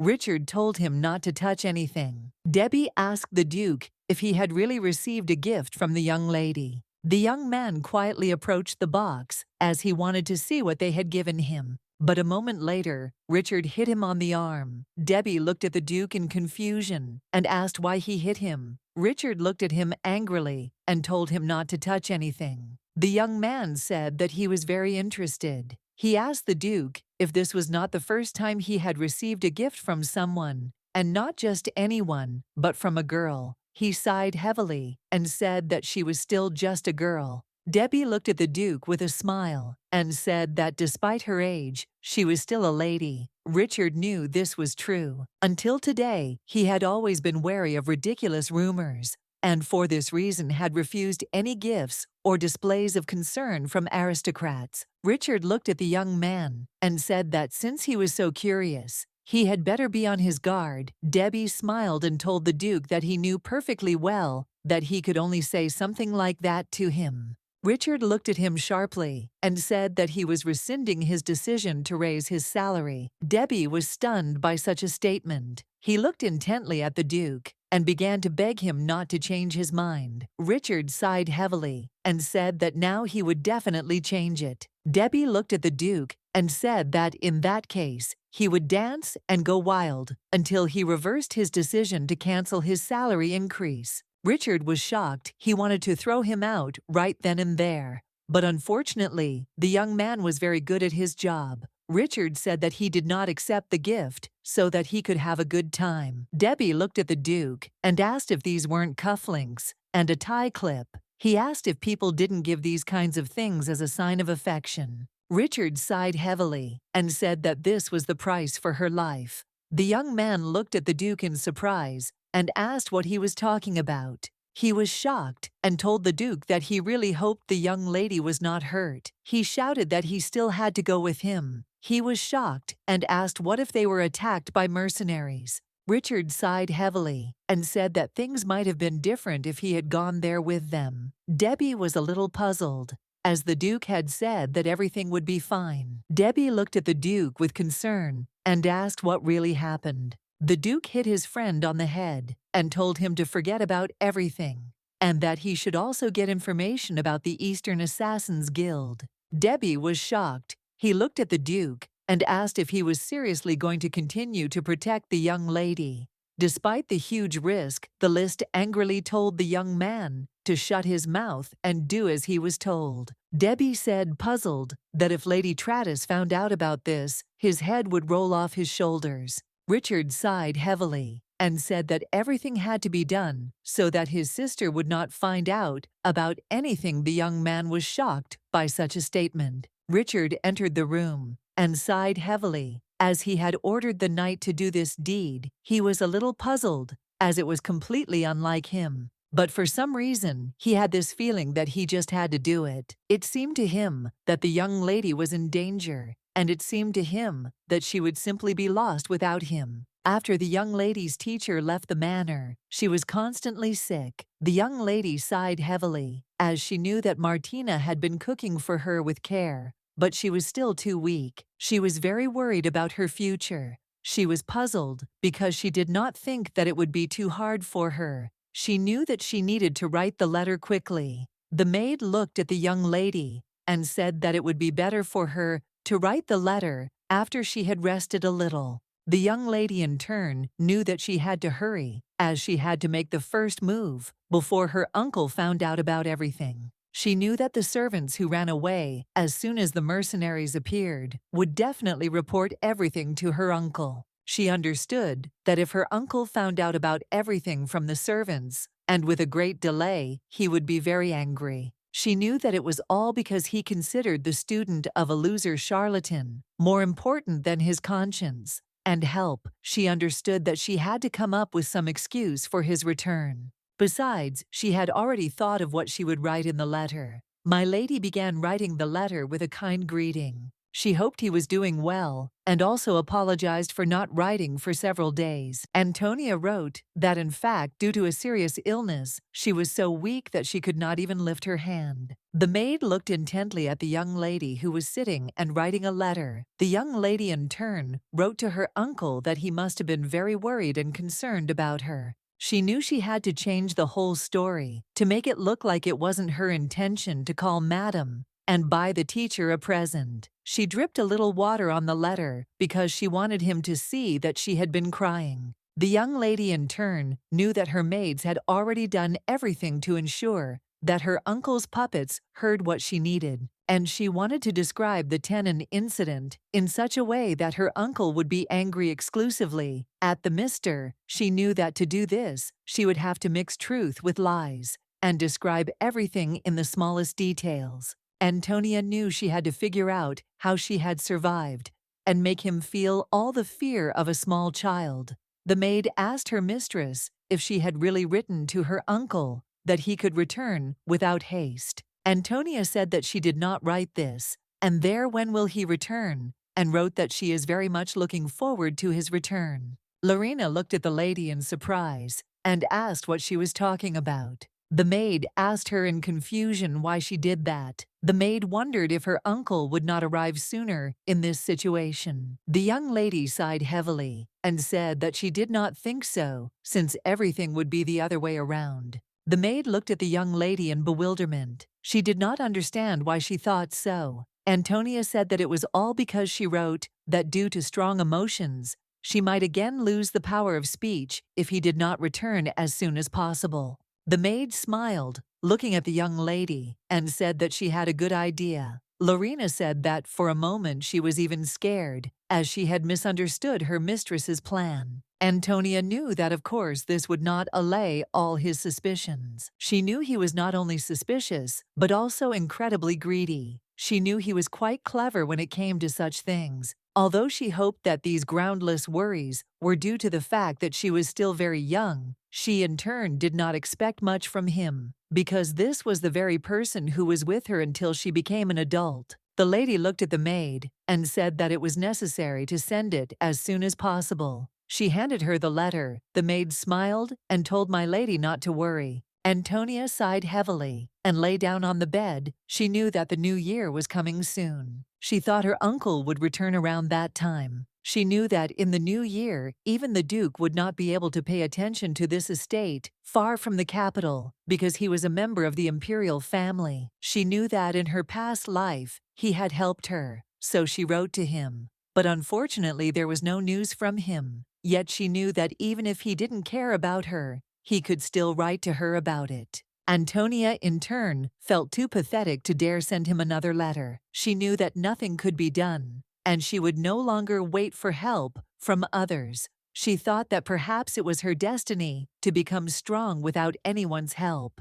Debbie looked at the Duke intently and asked what was wrong. Richard sighed heavily and said that his ears were just itchy. The young man said that he had many guesses as to why this was so, and he could even assume that someone might have remembered him with a bad word. A moment later, the Duke hit him on the leg. The young man was shocked. He asked the Duke what he had done, since now he would not be able to walk normally for several days. Richard looked at him with fury and told him not to talk nonsense. The night quickly fell silent. Richard looked at him intently and asked if he had found out what he had asked him to do. Debbie looked at the Duke intently and said that it was as if he had asked him to find out one thing. Richard hit him again. Our man looked at the Duke and asked if he could use words. Richard sighed heavily and said that if he used words, the young man would not close his mouth that second.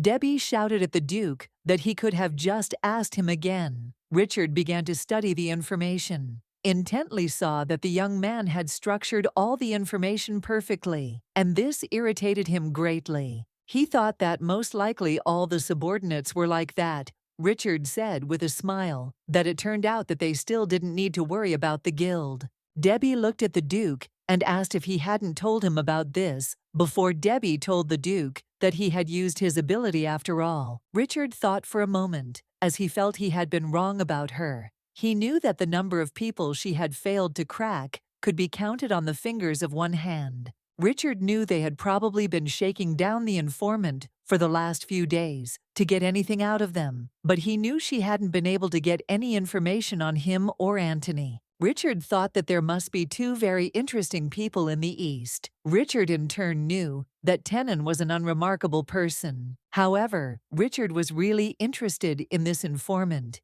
He knew that apparently his relations with the guild left much to be desired, and at the same time they could not shake anything out of him, no matter how hard they tried. He knew that this was the first such unique case, since usually most relationships are either good or generally too close. Richard looked closely at the documents and said that this was expected. Debbie looked at the Duke intently and asked if the Archbishop of the capital would not mind. He said that His Majesty had tried to interrogate him many times, but to no avail. Debbie looked at the Duke and asked if this was not his chance to perform a feat. Now he said that he was talking about His Majesty. Now Richard sighed heavily and said that perhaps it was. Richard, for his part, didn't think they would sit back and watch him act. He knew he had another situation to deal with. He knew he had to help Milady, who he thought might disappear. Richard in turn felt sorry for her, as she reminded him of someone.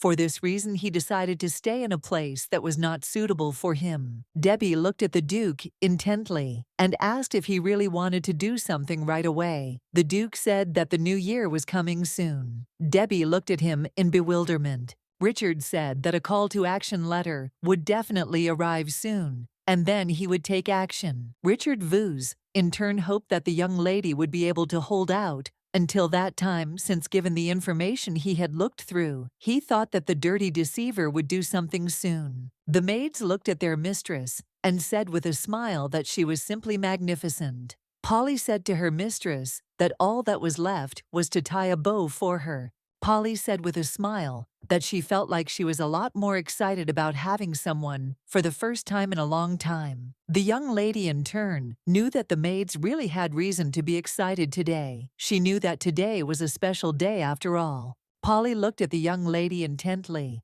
and asked with a smile on her face if she would do so. The maid timidly asked if the young lady would take a photo with her handsome friend. The maid said with a smile that at this moment her mistress's eyes must look happy. Antonia saw her friend and greeted him with a smile. Richard smiled at the young lady and thanked her for the invitation. Antonia looked closely at her friend. She was struck by his beauty. Richard smiled at her and said that she had done him an honor by inviting them. Richard, looking at his young companion, said that his companion could not come, and he asked to convey his apologies to them. The young lady timidly said that there was nothing to worry about. Antonia sighed heavily as she realized that she was losing her mind again because her friend seemed so incredibly handsome to her every time she saw him. Antonia looked at her friend closely and asked if something had happened. Richard said that it had, as Debbie had an urgent matter. A few days ago, the young lady said that everything was fine, as he had saved her life more than once. She looked at him intently and said that if he hadn't come, she would have been really upset. Richard smiled and said that that didn't happen, and that was very good. Antonia noticed that her friend was smiling, especially a lot today, and she wondered if it was all because of her beautiful outfit. She looked at him intently. Antonia, in turn, believed if someone said that this was a beautiful elf who came to seduce her. Antonia looked at her friend and said that they should go to the dining room, since Martina had tried especially hard today. Martina smiled and said that of course, she had only prepared what they liked. She said that she really hoped that they were hungry. Antonia looked at her friend and asked if he liked it. Richard smiled and said that of course he liked it. He said that he was interested. So he tried almost everything, and all the dishes were just delicious. Antonia noticed that Martina smiled, as she was very pleased to hear the praise. Martina smiled and said that she had made orange sorbet and ravioli for dessert. Martina said that if they wanted to say anything else, they could say it. The young lady, in turn, saw that Martina was very pleased, but she was surprised and did not understand why so much had been prepared for them. Martina looked intently at the young people who were eating their food with gusto. She was very glad that they liked everything. The young lady sighed heavily, and looking at her companion, asked if he had also eaten too much. Richard sighed heavily and said that Martina had tried so hard that he felt guilty. Antonia smiled and said that Martina always cooked a lot when something pleased her, and thanks to her, all the servants were fed. The young lady, in turn, noticed that beautiful people even have a beautiful laugh. Antonia thought for a moment, because she knew it would be nice if it were always this serene and calm. Richard looked at the young lady and said that he wanted to ask her something. Antonia looked at him and asked what exactly he wanted to know. Richard said that there were precious stones behind the bridge that was difficult to cross. He asked her if she would go there alone or ask someone to bring him. Richard said that the person she would turn to would not require payment from her for his help. The young lady, in turn, thought for a moment. She was surprised and did not understand why he was suddenly asking such a question. She, in turn, did not think that this was a question related to business. She understood that he was more interested in whether she would solve the problem herself or turn to someone for help. She knew that in that case the answer was obvious. She looked closely at her friend and confidently said that she would definitely do it herself. Richard looked at her in surprise and asked why she would do that. He said that the man would not charge her. She looked at him closely and said that it was one thing for a person to want to make a deal right away, but if he said he would help for free, there was a chance he had ulterior motives. Richard looked at her in surprise and said with a smile that a person can say that he does not have them. The young lady sighed heavily, as she knew that she was too suspicious to trust anyone just like that. Antonia looked at him intently and asked why he asked such a question. Richard said that he had received a gift last time. She looked at him in surprise and said that it was not a gift, but a sign of her gratitude to him. Richard said that after this, she also sent a decent reward, which left Sir Debbie slightly confused. She looked at him in surprise and said that it went without saying, since he accompanied her at Martina's request.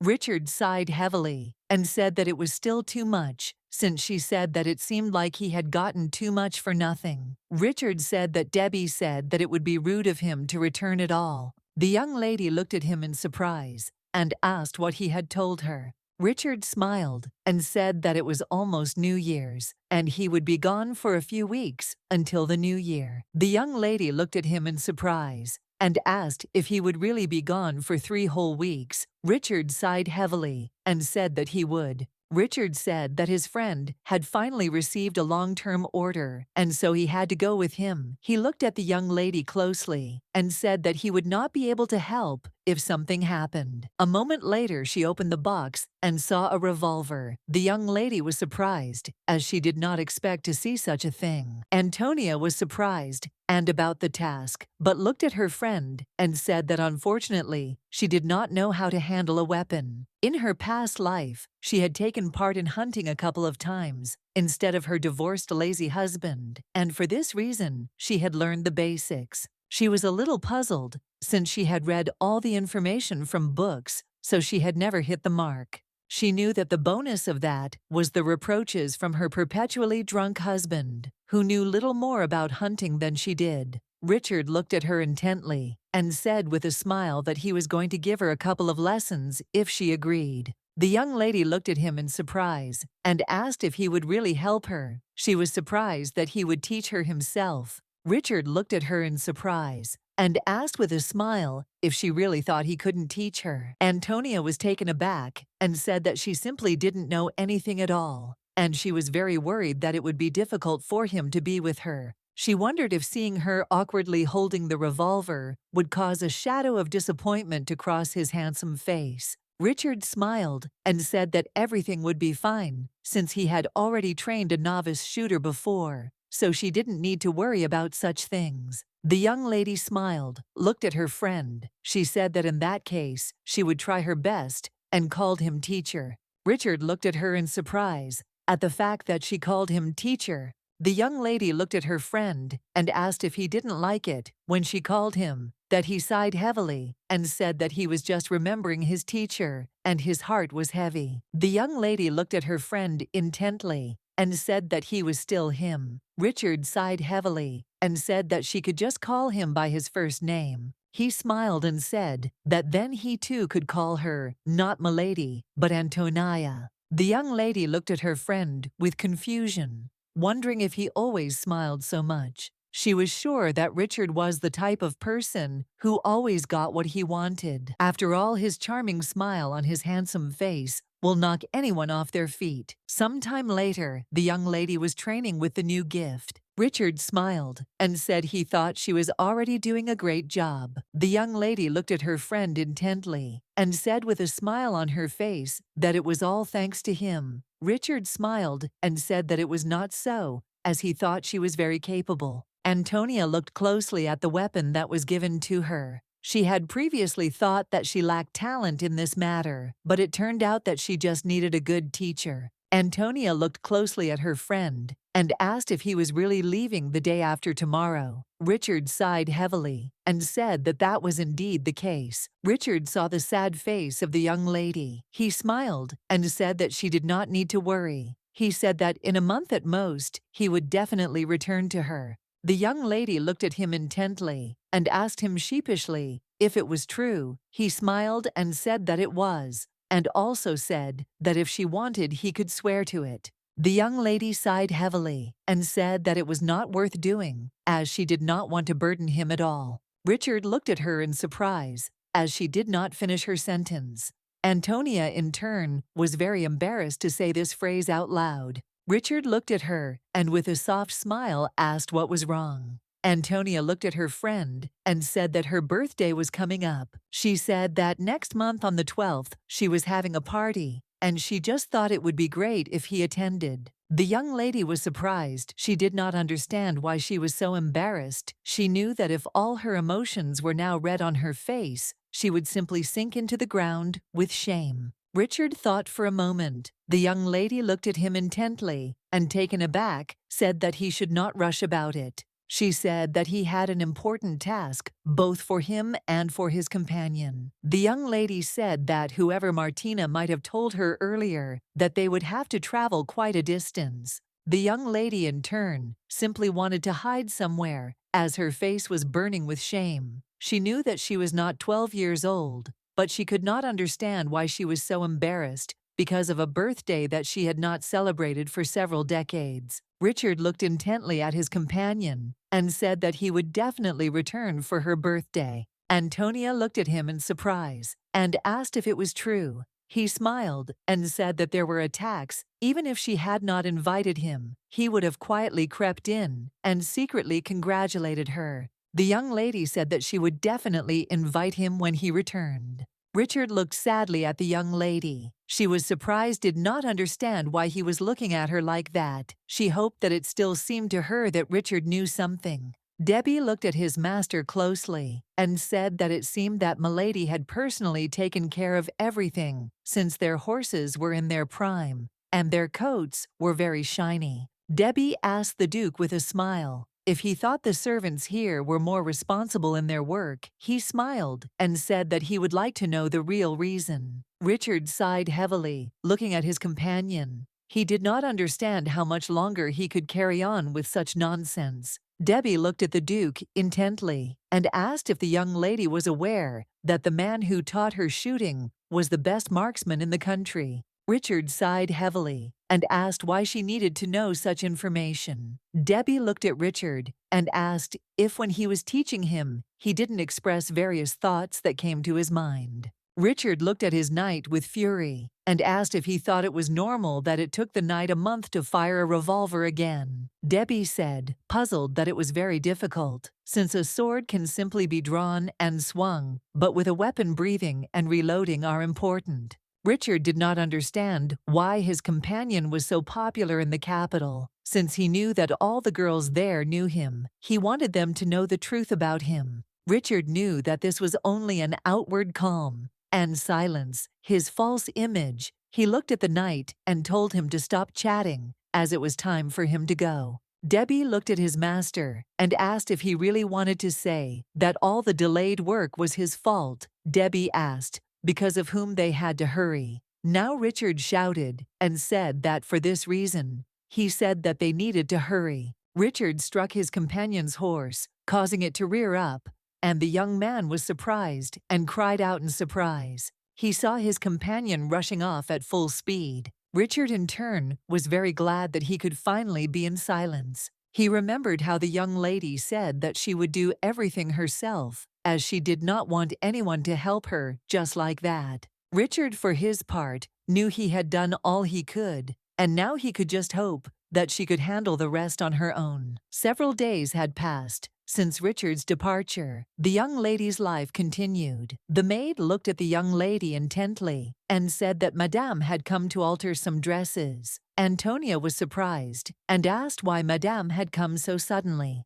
A moment later, Madame herself entered the room and called Milady, who was a little puzzled. Antonia looked at Madame in bewilderment and asked if something had happened. A moment later, Madame reached out to hand the young lady a letter. Antonia thought for a moment and frowned. She knew that everything had been quiet and peaceful. Lately she had learned from an informant that Mr. Burton was dead, and after that rumors that were in her favor had gradually spread. The young lady in turn knew that everything could not go smoothly for so long. She knew that given her life, such a respite was already a luxury she could afford, and the young lady sighed heavily and said that it looked like her uncle was returning. Polly looked at the young lady with concern. Antonia sighed heavily and said that, to put it briefly, it meant that her playing with dresses was over. The maid looked at her mistress with a puzzled expression and asked if that was the problem. She was shocked as the young lady was acting quiet and calm. Antonia looked at the maid intently and asked if that was not her biggest problem. Polly sighed heavily and said that it was a very big problem. But if you think about it, the young lady will have to suffer more, and dresses will cease to mean anything to her. She looked at her mistress and asked if she really thought that she loved dresses more than she did. The madam looked closely at the young lady and asked if she was sure she would be all right. The young lady sighed heavily and asked if even if there was something wrong with her, what could she change? Antonia said that she didn't really expect to be able to keep him away from the estate for long. She knew that her uncle wasn't some kind of monster. Madame looked at the young lady intently and said with a smile that she was very glad that the young lady in turn was very calm. Antonia looked at Madame and said that, however she would need her help, Madame smiled and said that of course she would help in any way she could. Antonia said that she was really guilty because she heard that the informant was in big trouble. The madam smiled and said that nothing terrible had happened, and on the contrary, the head of the guild found it all quite funny. The young lady was surprised by this statement. The madam smiled and said that everything was correct and she had nothing to worry about. The young lady in turn knew that this was becoming more and more curious. The young lady looked at Madame intently and called her with a serious expression on her face. Madame hesitated for a moment. Antonia asked if she was really part of the informant group. Madame froze in place from this question. For a moment, the madam sat quietly looking at the young lady. She did not expect to hear such a thing at all. But a moment later, she looked at her with a smile, and Madame asked her companion if she had been too obvious. Antonia smiled and said that it seemed like she was doing it on purpose. She said that she was very worried that this question would cause her some problems. Madame smiled and asked if she hadn't told. Her madam said that whatever the young lady told her, it would remain a secret. Madam said that this was the reason why the guild leader trusted her. Antonia looked at her and asked if she had been waiting for this question all this time. Madam looked at the young lady in surprise and said that she was very perceptive and precocious. Antonia smiled, looking at Madame, and told her not to say that, as she was terribly ashamed that she had not asked her about it for so long. Madame said that most, when given a few hints, simply settle for guessing that she was somehow connected to the informants. The young lady was surprised, Madame said, with a smile, that they simply lacked the courage to ask about it. Madame said that some of them thought it was shameful to be too closely associated with informants. And the young lady in turn knew that there were plenty of such aristocrats. She knew that this was especially true for those who used informants in love wars, since many aristocrats of the capital drowned in scandals due to the outbreak of information that should have remained secret. This was especially true for marriages of convenience, which is why she didn't even try if she wasn't sure about the skeletons in her closet. The young lady said that perhaps the chief would now want to meet with her as payment for further information. Madame looked at the young lady in surprise. She asked how the young lady could guess. She told me that she thought Madame would not have mentioned the chapter to her if it were not so. The young lady knew that she also remembered that there were many informant guild leaders, and she learned that the most famous leader in the capital was especially strange, but she did not remember his name. In her past life, She hadn't interacted with informants very often, so it wasn't easy for anyone to remember his name. She remembered that her ex-husband had once talked about him. When he had drunk too much, he said that he was too greedy for money. She, in turn, knew that her ex-husband spent huge sums of money to cover up his numerous infidelities. The young lady thought that it would be better for her not to remember this at all, since now she urgently needed to remember his name. She knew that she would have to meet him face to face soon.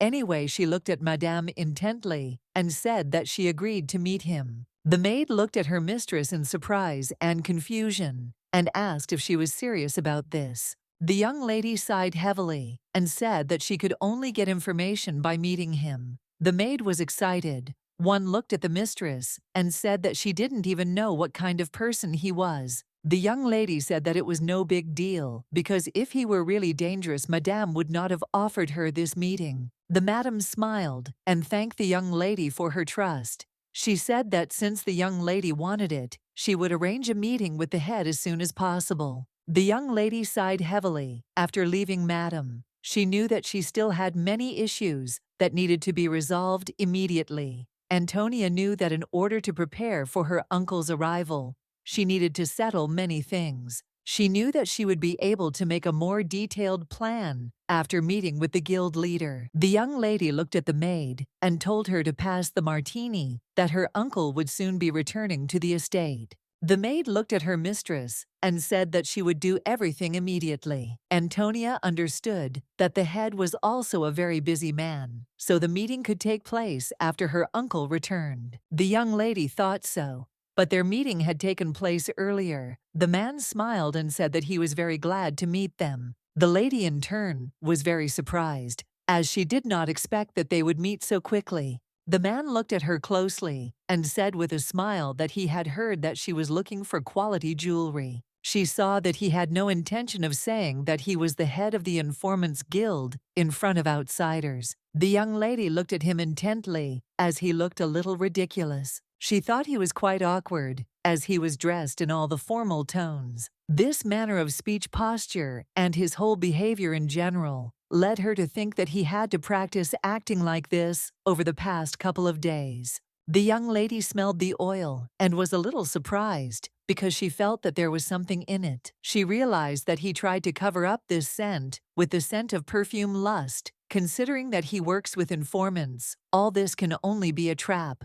Yesterday, the madam shared some information with the young lady so that their meeting would go well. The young lady looked at him intently and said with a smile that the new year was coming soon, and Madame had told her about it, and she was really looking forward to their meeting. The man smiled and said that he hoped that he could live up to all her expectations. Sometime later, Martina brought them delicious desserts. The young lady looked sideways at everyone present and told them to all leave. The man looked at the young lady in surprise, as he did not understand what she was talking about. The maids looked at the young lady with excitement and asked if she was serious about what she said, as they wanted to be around her. The young lady said, looking at the maids, that she would be fine, and they did not need to worry. A few minutes later, they were left alone. The man looked at the young lady intently and said with a smile that he would have to introduce himself again. He said that he was the head of the Eastern Guild of Informants, and his name was Rufus Croft. She looked at him in surprise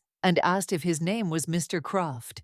He smiled, looking at the young lady, and said that he was very glad to meet them. She remembered her husband, when he was drunk, saying that Rufus Croft took the money every time. She remembered one of the young ladies saying that all information in the empire passed through Mr. Croft's hands. The young people in society discussed him and said that if you ask him nicely, then no one will ever catch a person red-handed who has done something bad. The young lady heard people say that only he could get any information she needed. The young lady, in turn, looked closely at the man who sat in front of her. Previously, she thought that all this was just fiction, but now she was sure that the rumors were true. She knew that this man who introduced himself as the head of the Eastern Guild of Informants would be known for his not very good reputation. She knew that it was he who achieved the fact that they began to resort to the help of informants not only in love wars, but also in other areas. She knew she needed more solid evidence. She didn't think she could jump to conclusions just because he was sweating. She knew that if she voiced her suspicions first, he might just refuse to work with her. He looked at her closely and said that he would like to talk about the information she had requested. He sighed heavily and said that unfortunately there was not as much information as in the case of Mr. Burton. The young lady looked at him in surprise and asked what he meant by that. She realized that apparently this information would not be enough to definitely erase her uncle from her life. He looked at her closely and said that even if they used all the information they had gathered, the maximum sentence would be between 5 and 6 years. The young lady thought for a moment, as she knew that this was around the time of her debut. She knew that before her reincarnation, it was at this age that she had driven away her uncle. She thought that fate was laughing at her. The young lady wondered why she had been reborn, and it still took her time to get rid of him. She wondered if she couldn't do it without the Duke's help. She was very tired. She knew that even if she used everything she had prepared, she would only come a little closer to deceiving her uncle. But at least it should be enough to deprive him of guardianship. She understood that he was confident that he was getting the maximum possible sentence of several years. She knew that he was sure that she would not be able to obtain the Duke's help. Antonia thought that perhaps he knew something that she did not know. She was furious, and everything infuriated her. She sighed heavily and asked him if he really meant to say that her uncle had not committed serious crimes compared to Mr. Burton. He looked at her and said that it seemed to him that it was more important now to zero out her mother's difficult situation. The young lady looked at him in surprise and asked what he was talking about. Croft looked closely at the young lady and asked her why she thought her hands were tied now. The young lady sighed heavily and said that of course it was because of her guardianship document. He looked at her closely and said that it was true, and for some reason she had not agreed to this guardianship. 2 years ago he said that this agreement could not be terminated before she came of age, without the consent of both parties, or good cause for that. The young lady was puzzled, but looked at him as he spoke very proudly about what she already knew, especially when he used difficult words. The young lady realized that her suspicions were confirmed. She looked at him intently and asked if he meant that other people would also use this weak point. He said that it was so, because even if Mr. Burton used children, then Mr. Sergey could skillfully use it. The young lady looked at him intently, but said nothing. Croft looked at the young lady and said that, as she should have realized by now, he could do nothing to the Duke. The young lady sighed heavily, as she knew this. She thought that perhaps that was why, unlike Farmies, he had held out until she came of age, until he was accused by the Duke. The young lady understood that she didn't need to be too upset now, because she thought that everything could still work out, past life. She was still hoping for a miracle, so she was never able to spread her wings. She unfolded the document and saw that it contained the information she had asked for. She knew that everything would change if she could win 5 or 6 years. She knew that if her uncle went to prison, she could get rid of his guardianship. She was sure that he would pursue her when he was free. But Antonia, in turn, understood that she had to do at least something for herself. She understood that whatever it was given her debut, it was better than being deceived by her uncle. Antonia looked at him intently and asked if he could recommend anything to her from everything he had listed. He looked at her intently and said that if they wanted to bake him in prison for this exact period, then they had only one option. The young lady looked at him in surprise, and a moment later she asked if he meant the temple. He said that now Mr. Paul is offering the temple several options that can bring him profit. Thus he wants to strengthen his position as the Earl. He said that the temple is not a place where the Mr. can correct his shortcomings. He said that although most people believed that the Mr. would be useful to them, this was not everyone's opinion. The young lady understood that, in other words, there would be those who could bring her uncle to court. The young lady looked at the young man with a keen eye and asked what he wanted in return for this information. He smiled and said that she was still as insightful as they said. He said that he didn't want anything special. He smiled and said he just wanted her to help him when he needed it. She looked at him in surprise and asked what he was talking about. She understood that this was the most dangerous deal. Antonia looked at him intently and said that they needed to decide something first. He looked at her in surprise. The young lady said that it seemed like their conversation was dragging on. She said that he shouldn't pretend, as she felt that he was uncomfortable. In turn, she knew that this was some kind of test, whether she could find out his true nature. If she was right, he had been a very ambitious man before her return. And that was one of the reasons why her county was deep in debt, even though she was a young aristocrat, but still the heiress to vast territories in the East. She thought that after some time, everything would be different. But now he was just the head of a guild that helps solve love troubles in families like hers. He smiled, looking at the young lady, and said that after all, Madam was right and her eyes were very sharp. The young lady looked at the young man intently. She realized that he had not understood her hint. Before her reincarnation, he was famous for his skills throughout the capital. She looked at him hard and said that was not what she meant at all. He looked at her in surprise and asked what she was talking about. She said he was about the same age as her. He stood there in surprise, not knowing what to answer.